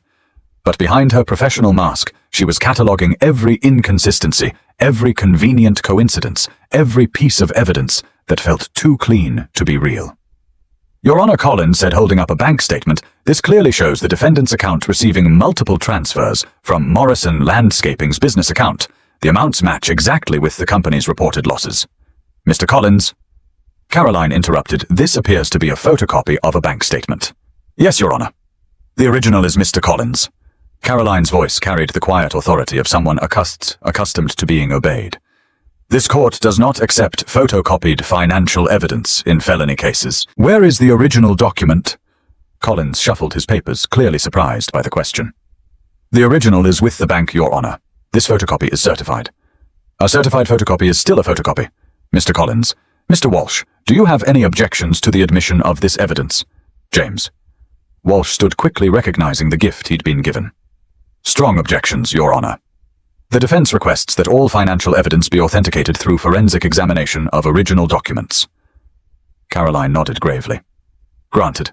Mr. Collins, you will provide original documents for all financial evidence, and the court will order independent forensic authentication. We will recess for 2 weeks to allow for proper examination. The gavel came down with a sharp crack that seemed to echo through David's bones. He stared at Caroline in shock, hardly believing what had just happened. Forensic authentication would reveal the fraudulent nature of the evidence. It would expose Rick Morrison's lies and prove David's innocence. But as Caroline gathered her files and prepared to leave the bench, she still gave no sign of recognition. To the world, she was simply a thorough judge, demanding proper evidence. Only David caught the momentary softening in her eyes, the almost imperceptible nod that said, I remember you. I believe in you. I'm going to save you. 2 weeks later, Caroline sat in her chambers reviewing the forensic report, with the satisfaction of a prosecutor who'd just cracked a major case. The digital analysis was damning to Rick Morrison. Every piece of evidence had been manufactured with sophisticated but detectable methods. Bank records, altered emails, forged signatures, copied from legitimate documents, and pasted onto fraudulent authorizations. David Carter hadn't stolen a penny. Rick Morrison had embezzled the money to pay gambling debts, then constructed an elaborate frame-up to avoid prison. It was brilliant, thorough, and completely unraveling under proper scrutiny. Caroline thought about the night on Highway 95, about the exhausted man who'd fixed her car with gentle hands and refused payment for his kindness. Character shows in crisis, her father had always said. When life strips away all pretense, you see who someone really is. David Carter was a good man, a father fighting to protect his daughter, a stranger who helped people in storms. And Caroline Hayes was going to make sure he went home to Emma tonight. When court reconvened, the gallery was packed. Word had spread about the forensic examination, about evidence of fraud and forgery. Reporters filled the back rows, sensing a story. Mrs. Rodriguez sat in her usual spot, clutching Emma's latest drawing, a picture of a judge with angel wings and the words, "She saves daddies." Caroline entered the courtroom with the weight of justice on her shoulders and the forensic report in her hands. She saw David at the defense table, thinner than he'd been 2 weeks ago, his hands clasped so tightly the knuckles were white. Behind him, Mrs. Rodriguez whispered what sounded like prayers in Spanish. After careful review of the forensic analysis, Caroline began, her voice carrying to every corner of the packed courtroom. The court finds that the prosecution's entire case is built on fraudulent evidence. Digital examination reveals that bank records have been altered, email communications have been forged, and signature authorizations have been fabricated. The courtroom erupted in whispers, gasps, the scratch of reporters' pens. Andrew Collins sat frozen at the prosecution table, his face the color of ash. Caroline's voice rose above the chaos. Furthermore, the forensic evidence indicates that Richard Morrison, not David Carter, is responsible for the embezzlement in question. Mr. Carter, all charges against you are dismissed with prejudice. David's hands flew to his face as sobs racked his body. Mrs. Rodriguez cried out in joy, her rosary beads clicking as she clutched them to her heart. James Walsh sat stunned, hardly believing that justice had actually won for once. Furthermore, Caroline continued, her voice cutting through the celebration. I am ordering the immediate arrest of Richard Morrison on charges of embezzlement, fraud, and perjury. Court is adjourned. The gavel fell for the final time, and David Carter was free. As the courtroom emptied and reporters rushed to file their stories, Caroline remained on the bench, organizing her files with professional efficiency. David stood at the defense table, still shaking from the enormity of what had just happened. Their eyes met across the distance between the bench and the floor. For just a moment, the mask of judicial neutrality slipped, and Caroline Hayes smiled. Not the practiced smile of a public official, but the genuine warmth of a woman who'd kept a promise made in the rain. David nodded once, a gesture of gratitude so profound it needed no words. Then Caroline gathered her files and disappeared into her chambers, leaving David to walk out of that courtroom, a free man ready to go home to his daughter and begin rebuilding the life that had almost been stolen from him. But their story wasn't over. In 2 weeks, he'd see her again, not as a judge in black robes, but as Caroline, the woman who'd risked everything to save a stranger who'd once helped her in a storm. Sometimes the person you save is the one who ends up saving you. Freedom tasted like Mrs. Rodriguez's coffee and sounded like Emma's laughter echoing through their small apartment. David sat at their kitchen table watching his daughter color a new picture while morning sunlight streamed through windows that no longer felt like prison bars. What are you drawing today, sweetheart? David asked, savoring the simple pleasure of being present for breakfast, of not rushing off to a warehouse job that barely paid enough to keep them housed. Emma held up her latest creation, a stick-figure family standing in front of a house with smoke curling from the chimney. This is us when you get a new job, she announced. And this is our new house. It has a big yard and a dog named Justice. Justice? David laughed, the sound still feeling foreign after months of fear. Where did that name come from? Mrs. Rodriguez says Justice saved you from the bad people. So if we get a dog, we should name him Justice. Then he can protect us from more bad people. David's throat tightened. Even at 8 years old, Emma understood that their safety was fragile, that bad people existed in the world, and sometimes they won. The trial had aged her in ways no child should have to experience. We're safe now, baby, David said, reaching across the table to squeeze her small hand. The bad people can't hurt us anymore. Are you sure? Emma's blue eyes held too much knowledge for her age. What if there are more bad people we don't know about yet? Before David could answer, someone knocked on their apartment door. Emma's body went rigid, her coloring forgotten. The knock came again, authoritative and demanding. David Carter. This is Detective Sarah Kenfield, Boston PD. I need to speak with you. Emma grabbed David's arm, her fingers digging into his sleeve. Daddy, are they taking you back? No, sweetheart. Remember what Judge Hayes said. All the charges are gone forever. They can't take Daddy anywhere. But as David opened the door to find Detective Kenfield standing in the hallway with another officer, he felt the familiar clench of fear in his stomach. Bad news had been arriving at his door for so long that any unexpected visitor set off alarm bells. Cinder, Carter Detective Kenfield said, her badge visible in her jacket pocket. I'm investigating the charges against Richard Morrison. I'd like to ask you some questions about your time at Morrison Landscaping. Relief flooded through David's chest. They weren't here for him. They were here about Rick. Of course, David said, stepping aside to let them enter. Emma, why don't you go finish your picture in your room? Emma gathered her crayons protectively, clearly reluctant to leave her father alone with police officers. It's okay, baby, David assured her. These are the good police. They're here to help. as Emma reluctantly retreated to her bedroom. Detective Kenfield and her partner, Officer James Morrison. No relation to Rick, he assured them, quickly settled into David's small living room. We've arrested Richard Morrison. Detective Kenfield began pulling out a recording device. The forensic evidence from your trial gave us enough for search warrants. What we found in his office was extensive. She opened a folder filled with documents, photographs, and printed emails. Mr. Morrison had been embezzling from his company for almost 3 years. The $52,000 he accused you of stealing was just the most recent theft. We found evidence of gambling debts, offshore accounts, and a very sophisticated plan to frame you for his crimes. David stared at the documents, seeing his name forged on authorization forms he'd never signed, bank statements for accounts he'd never opened. The scope of Rick's deception was staggering. How did he do it? David asked.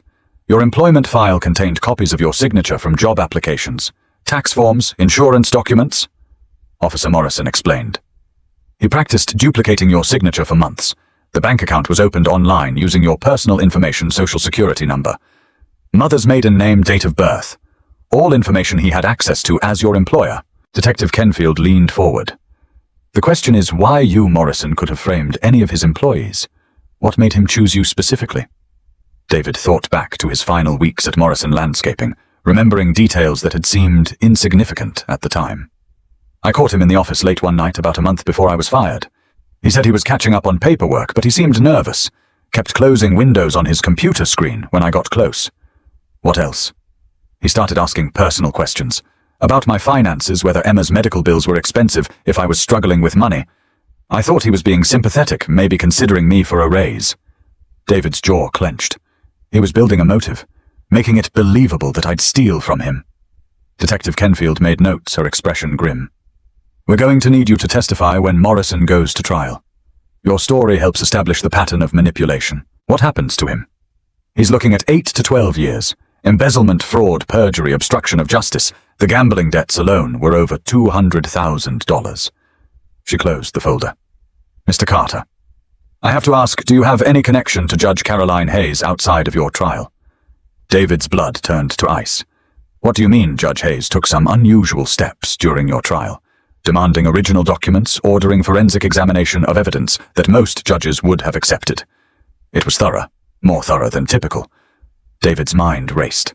How much did they know? How much could they prove? Judge Hayes seemed very concerned with making sure the evidence was authentic. I assumed that's how good judges operate. Detective Kenfield studied his face for a long moment. I suppose it is. Judge Hayes has an excellent reputation. Very ethical, very by the book. The kind of judge who wouldn't let an innocent man go to prison just because the prosecution presented a convincing case. No, David agreed carefully. She wouldn't.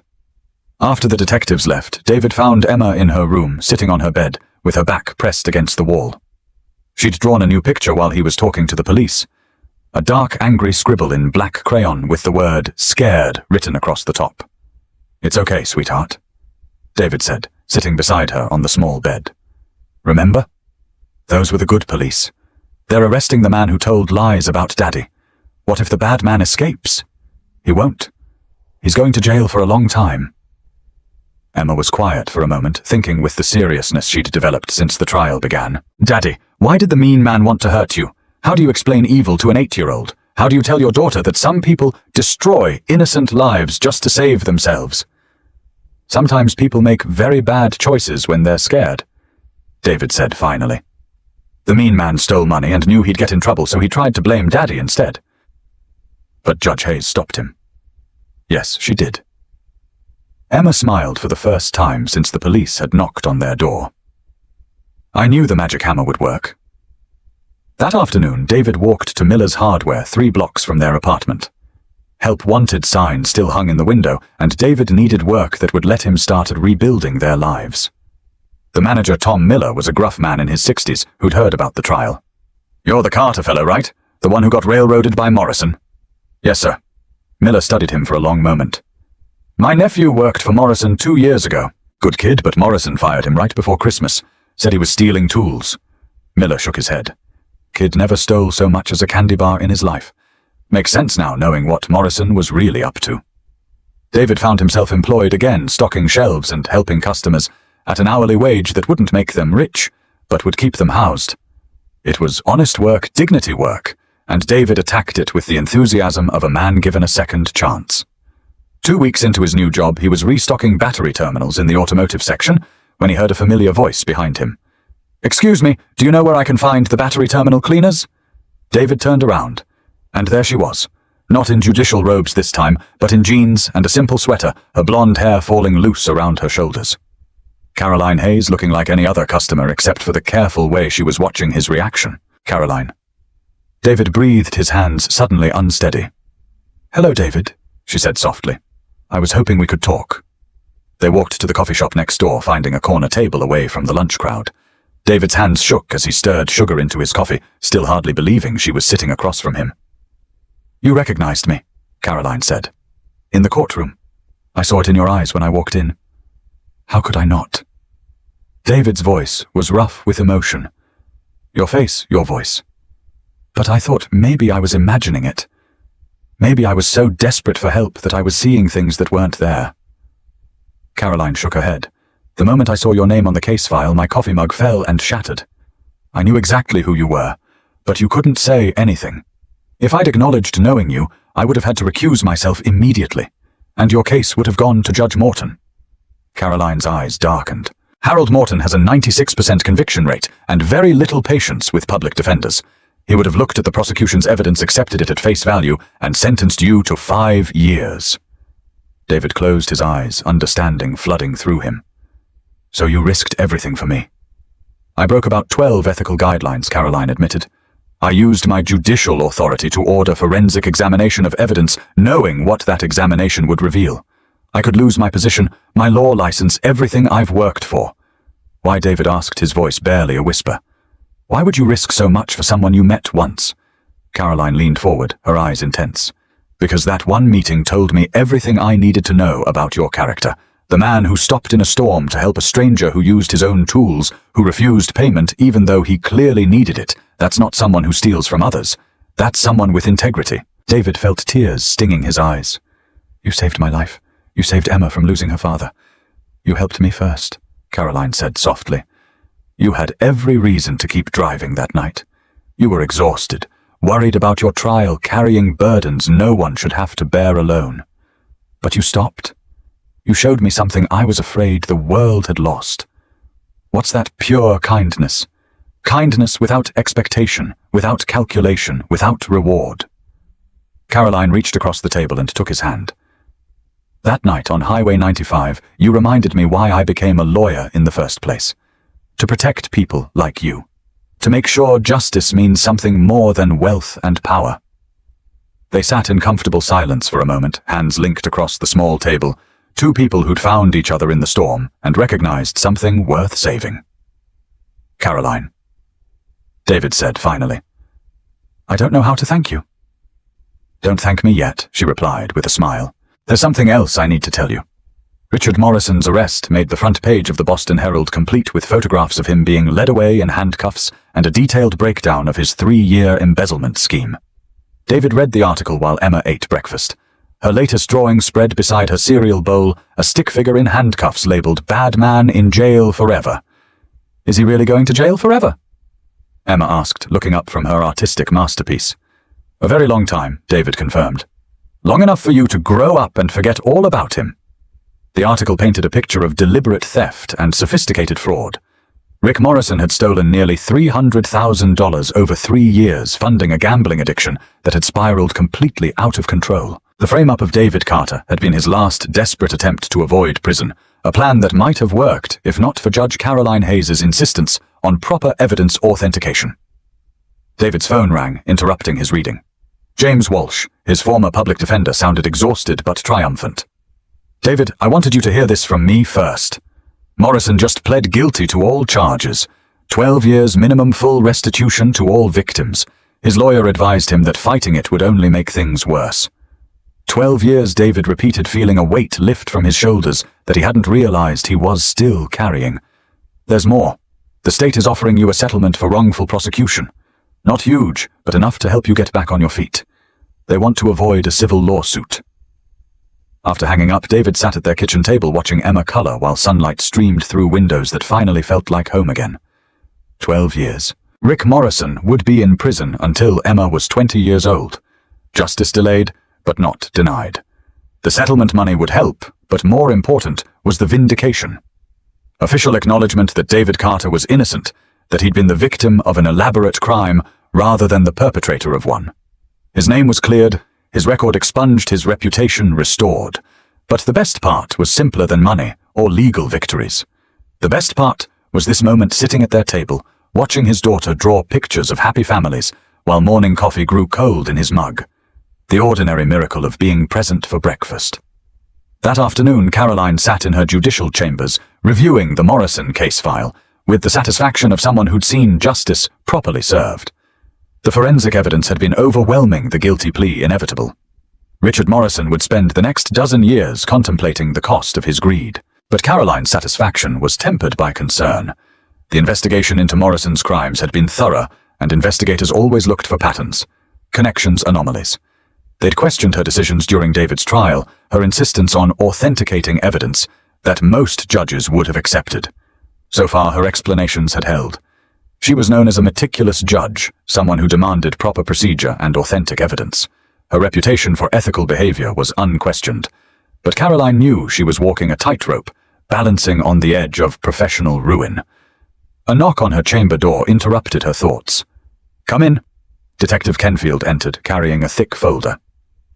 "Judge Hayes, I wanted to update you on the Morrison investigation. We've wrapped up the evidence collection, and I thought you'd like to know the final scope of his crimes." Caroline gestured to the chair across from her desk, her expression carefully neutral. "Of course, Detective. What did you find? 3 years of deliberate embezzlement. Almost $300,000 stolen through falsified invoices, ghost employees, and direct transfers. The Carter frame-up was just the tip of the iceberg." Detective Kenfield opened her folder. "We also found evidence that Morrison was planning to flee the country. He had forged passports, offshore accounts in the Cayman Islands, and airline tickets to Brazil.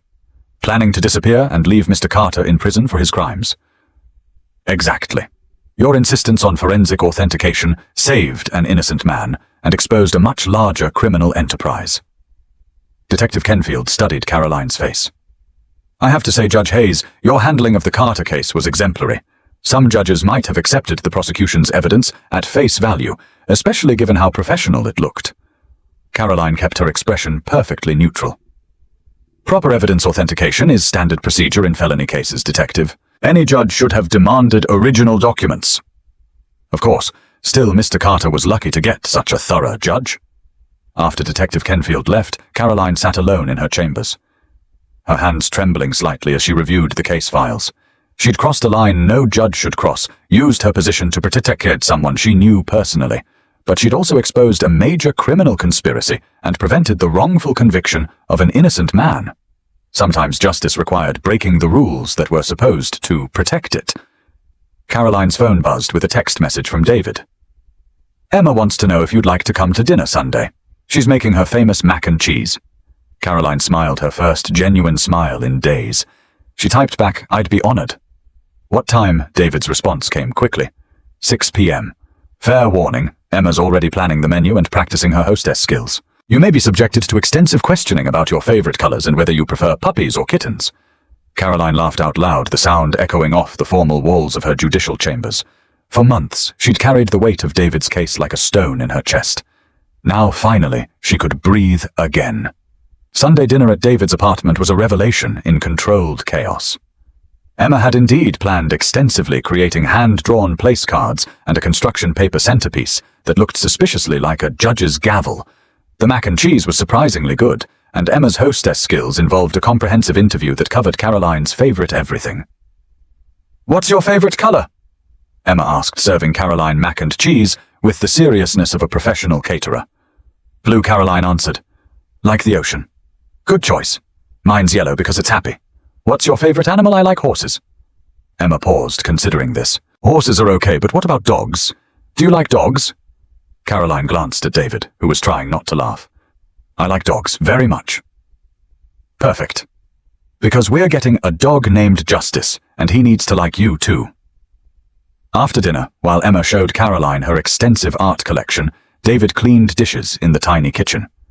He could hear his daughter's animated chatter from the living room, could see Caroline's genuine engagement with Emma's 8-year-old logic. Watching them together felt natural, right like Caroline belonged in their small apartment with its second-hand furniture and Emma's drawings taped to every wall. Daddy, Emma called from the living room. Caroline says she's never seen a real volcano. We should show her our science project. David dried his hands on a dish towel, his heart full in ways he'd forgotten were possible. For months, fear had been his constant companion. Fear of prison. Fear of losing Emma. Fear of a future that held nothing but separation and loss. Now, watching Caroline admire Emma's baking soda volcano with genuine enthusiasm, David felt something he'd almost given up on. Hope. As the evening wound down and Caroline prepared to leave, Emma threw her arms around the judge's waist in a fierce hug. "Will you come back?" Emma asked, her face turned up toward Caroline's with desperate hope. "If you'll have me," Caroline replied, kneeling to meet Emma's eyes. "I'd like that very much." "Good, because I already made you a friendship bracelet and it's really pretty. I used all the best colors." David walked Caroline to her car, the cool evening air carrying the scent of autumn leaves and new possibilities. "Thank you," he said. As they reached her silver BMW, the same car he'd fixed on a stormy highway that now felt like a lifetime ago. For tonight, for everything. Emma hasn't been this happy in months. "Neither have I," Caroline admitted. "David, can I ask you something?" "Anything." "That night on Highway 95, why didn't you ask my name?" David considered the question, thinking back to that stormy encounter. "I guess because it didn't matter. You needed help, I could help, and that was enough. Who you were, what you did, whether I'd ever see you again. None of that changed the fact that you were stranded, and I had jumper cables." Caroline smiled a smile that transformed her entire face. "That's exactly why I knew you were innocent." They stood beside her car for a moment, the distance between them charged with possibility and hope.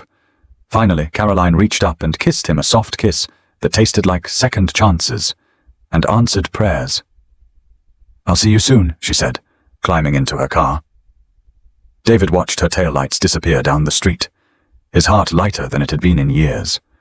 Behind him, Emma's face was pressed against their apartment window, grinning and giving him a thumbs up. Sometimes the stranger you help in a storm becomes the light that guides you home.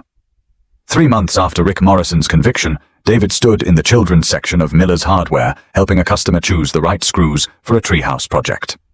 The work wasn't glamorous, but it was honest, and Tom Miller had already hinted at a promotion to assistant manager. Daddy Emma's voice cut through the store's usual quiet bustle. She bounded through the front door like a small tornado, her backpack bouncing wildly behind her. "Guess what happened at school today?" David excused himself from his customer, grinning at his daughter's enthusiasm. "What happened, sweetheart?" Mrs. Peterson said. "I have to do a presentation about someone who inspires me, and I picked Caroline. I'm going to talk about how judges are like superheroes with magic hammers."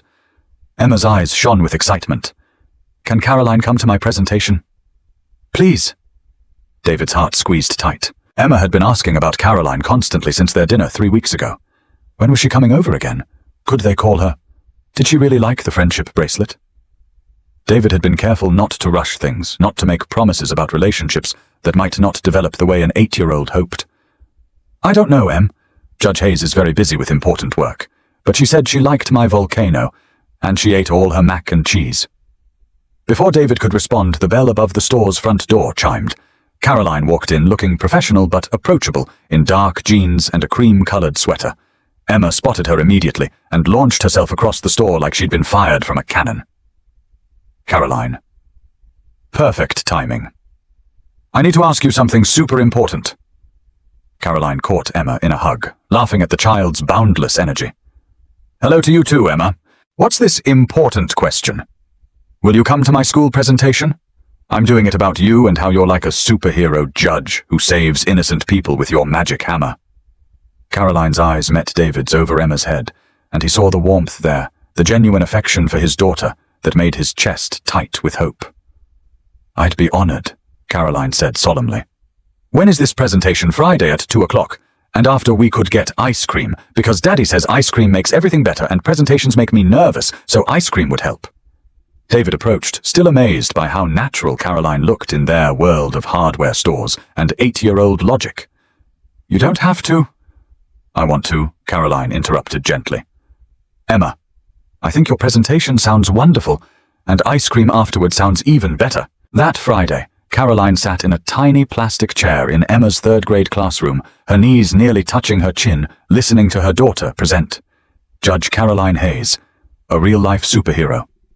Emma had created a poster board complete with drawings of courthouse and scales of justice along with her famous stick-figure judge, with cape and magic hammer. "Judge Hayes saves innocent people from bad guys," Emma explained to her classmates with the authority of someone who'd witnessed justice firsthand. "She uses special detective skills to find the truth, and then she uses her magic hammer to make the bad people go away. She's like Batman, but with better clothes and a really important job." Caroline had to press her lips together to keep from laughing out loud. Around the classroom, parents and teachers nodded appreciatively, while Emma fielded questions from her classmates. "Does she really have a magic hammer?" asked Tommy Martinez, whose father had worked with Rick Morrison. "It's called a gavel," Emma explained patiently. "And yes, it's totally magic. One day my daddy was in trouble because a mean man told lies about him, but Judge Hayes used her detective powers to find out the truth, and then she used her magic gavel to make everything fair. Now my daddy is safe, and the mean man is in jail where he belongs." After the presentation, they went to Scoops and Smiles, the ice cream parlor 3 blocks from Emma's school. Caroline ordered mint chocolate chip. David chose coffee with hot fudge, and Emma selected something called Rainbow Explosion that contained approximately 17 different colors and enough sugar to power a small city. "That was an amazing presentation," Caroline said, watching Emma attack her ice cream with the focus of a scientist. "Very thorough research?" Emma beamed, rainbow ice cream smeared around her mouth. "Mrs. Peterson says I might win the prize for best presentation. The prize is a $20 gift card to the bookstore, and I'm going to buy a book about judges so I can learn more about your job." "What do you want to know about being a judge?" Caroline asked. "Everything. How did you get so smart? Do you live in the courthouse? Do you have other magic hammers at home? Do you ever get scared when the bad guys are really bad?" Caroline answered each question seriously, explaining law school and legal procedures, in terms an 8-year-old could understand. David watched them together, his heart expanding with something that felt too big for his chest. Caroline treated Emma's questions with respect, never talking down to her or dismissing her curiosity. As they walked back to David's car, Emma skipping ahead to examine interesting sidewalk cracks. Caroline touched his arm. "David, can I ask you something?" "Of course. What are you doing next Saturday?" "I was thinking maybe we could spend the day together. All of us. Maybe go to the zoo or the children's museum." David felt his pulse quicken. "Like a date with Emma. Like a family outing," Caroline corrected softly. "If that's okay. I know it's unconventional, but Emma's part of your life, and I'd like to be part of both your lives if you'll have me." David stopped walking, pulling Caroline to a halt beside him. "Caroline, are you sure about this? Getting involved with someone who has a kid? Especially after everything that's happened. It's complicated." Caroline looked ahead to where Emma was crouched on the sidewalk, examining something that had captured her 8-year-old attention. "David, I've spent 3 years sitting behind a bench making decisions that affect families. I'll never really know.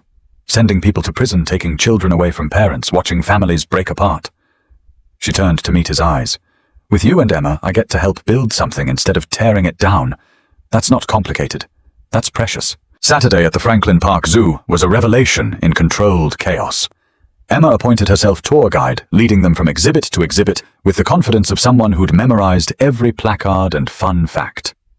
She explained to Caroline that gorillas were actually gentle giants, that penguins mated for life, and that elephants never forgot anything important. Just like judges, Emma observed, watching the elephants with scientific interest.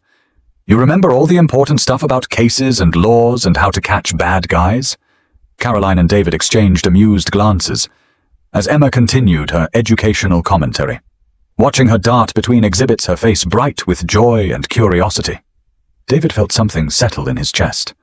This was what childhood should look like. Safe, happy, full of wonder and possibility.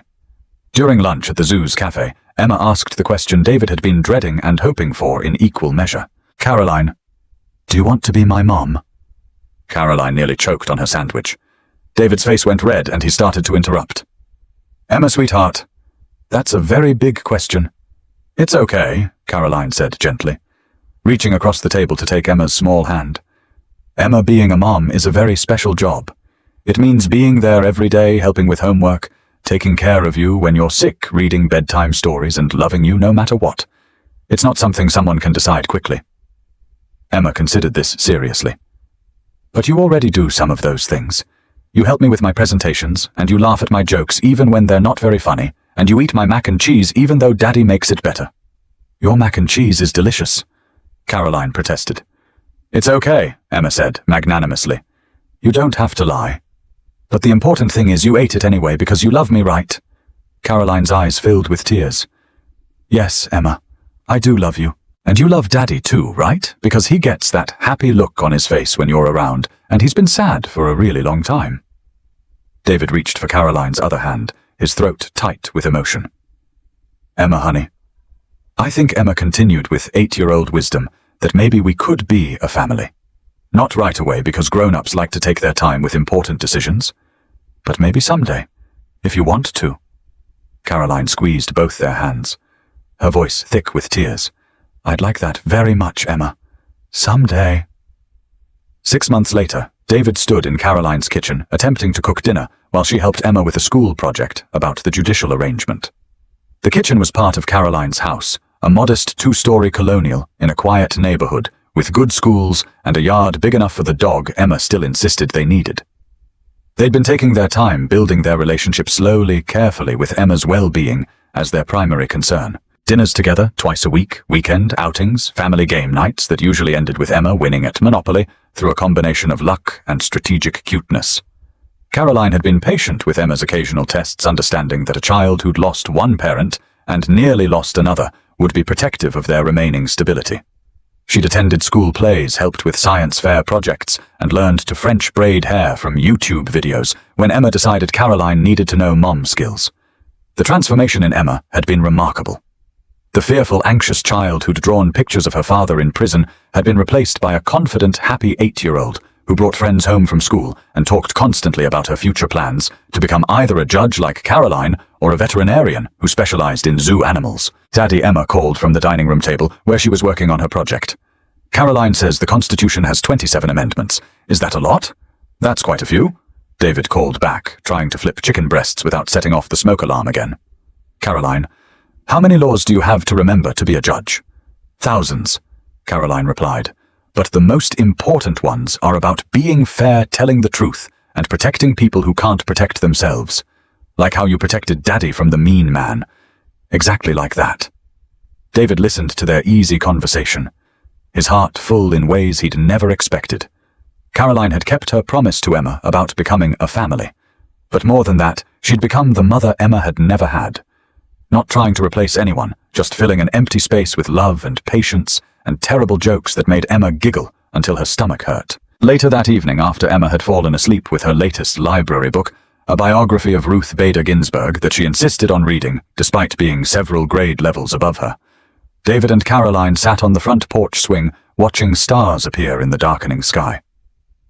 I have something to ask you, David said, his voice nervous in a way that made Caroline turn to study his profile in the porch light.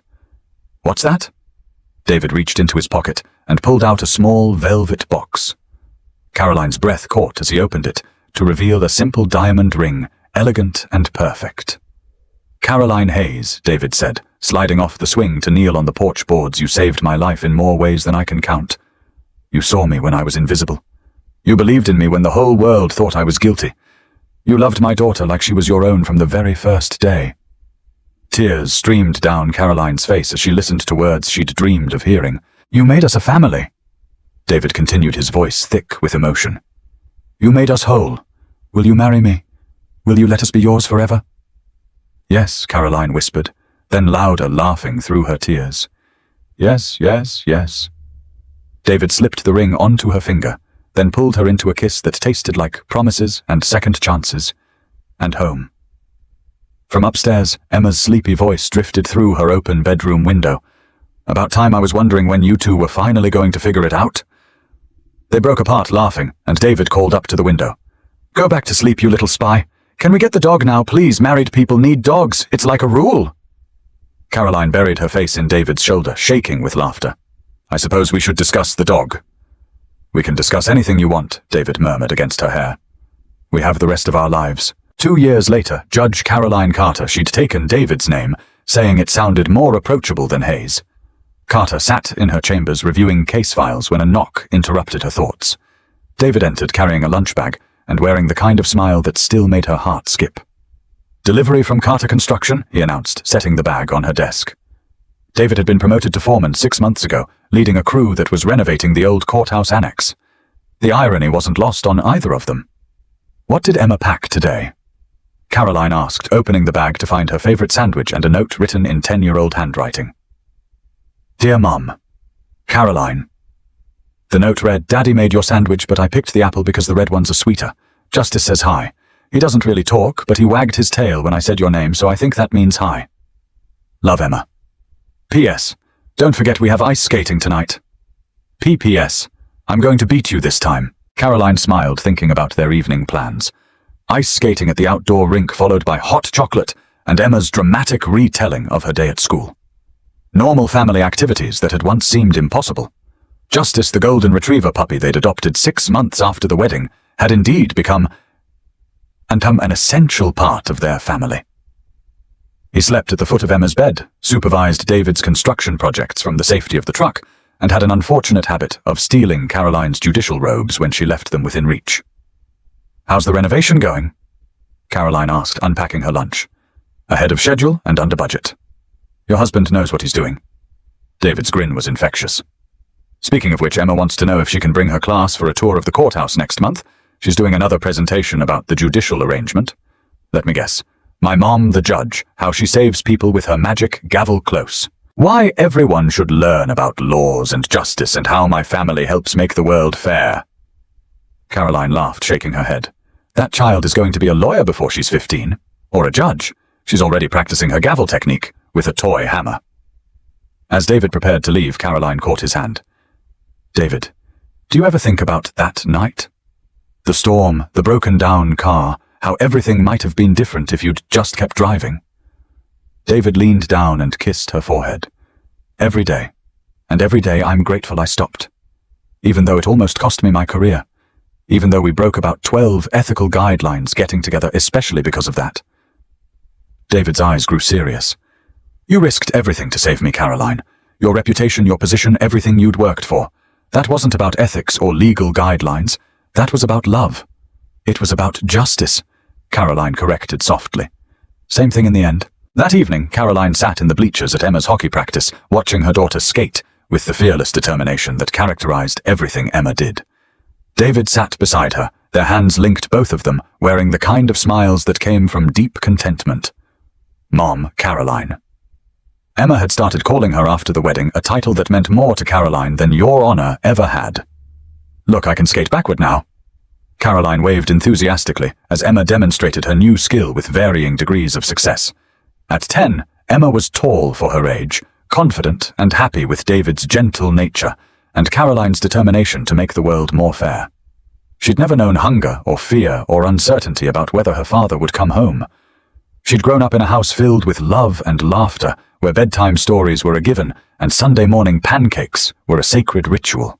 Where two parents who'd found each other in the storm made sure she understood that families came in all shapes and sizes, but love was the only thing that really mattered. As they drove home through streets dusted with early snow, Emma chattering about her upcoming school presentation and whether Justice would be allowed to visit the courthouse, Caroline reflected on how far they'd all come. The scared, exhausted man who'd stopped to help a stranger in the rain had become a successful contractor, a devoted husband, and the kind of father who attended every school event and never missed a bedtime story. The stranded woman in the red dress had learned that justice wasn't always about following rules. Sometimes it was about having the courage to break them, when breaking them saved innocent lives. And the frightened 8-year-old who'd drawn pictures of her father in prison had become a confident 10-year-old who believed the world was fundamentally fair because she'd seen justice work the way it was supposed to. Sometimes the person you save is the one who ends up saving you. Sometimes kindness in the darkest hour becomes a beacon that lights the way home. Sometimes a broken-down car in a storm becomes the first step toward the family you never knew you were looking for.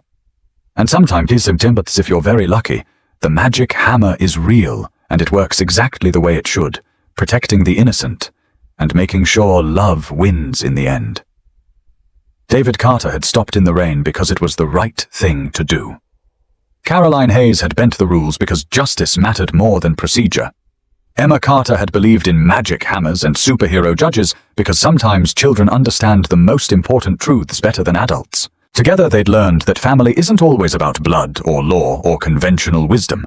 Sometimes it's about choice, about showing up, about loving fiercely even when you're scared, about being brave enough to help a stranger, wise enough to risk everything for justice, and open enough to believe that broken things can be made whole again. Their story had begun with rain and kindness, and a single decision to stop instead of drive past. It had been tested by lies and accusations, and the cruel indifference of a structure that didn't always protect the innocent. But it had been saved by courage and integrity, and the radical belief that every person deserved to be seen, believed, and fought for. And in the end, that was enough. More than enough. It was everything. If this story reminds you that kindness always finds its way back to you, that justice is worth fighting for, and that the best families are built on choice and love rather than chance and biology, please don't keep it to yourself. Share it with someone who needs to remember that storms pass, that help comes from unexpected places, and that sometimes the worst night of your life becomes the first chapter of your greatest happiness. We all have the power to stop in the rain. We all carry a magic hammer. The only question is whether we're brave enough to use it. If this story touched your heart, please hit that like button and let us know in the comments what acts of kindness have changed your life. Share this story with someone who needs hope today, and don't forget to subscribe to our channel for more stories that remind you the best in humanity is always worth believing in. Because sometimes the smallest act of kindness becomes the biggest miracle of all.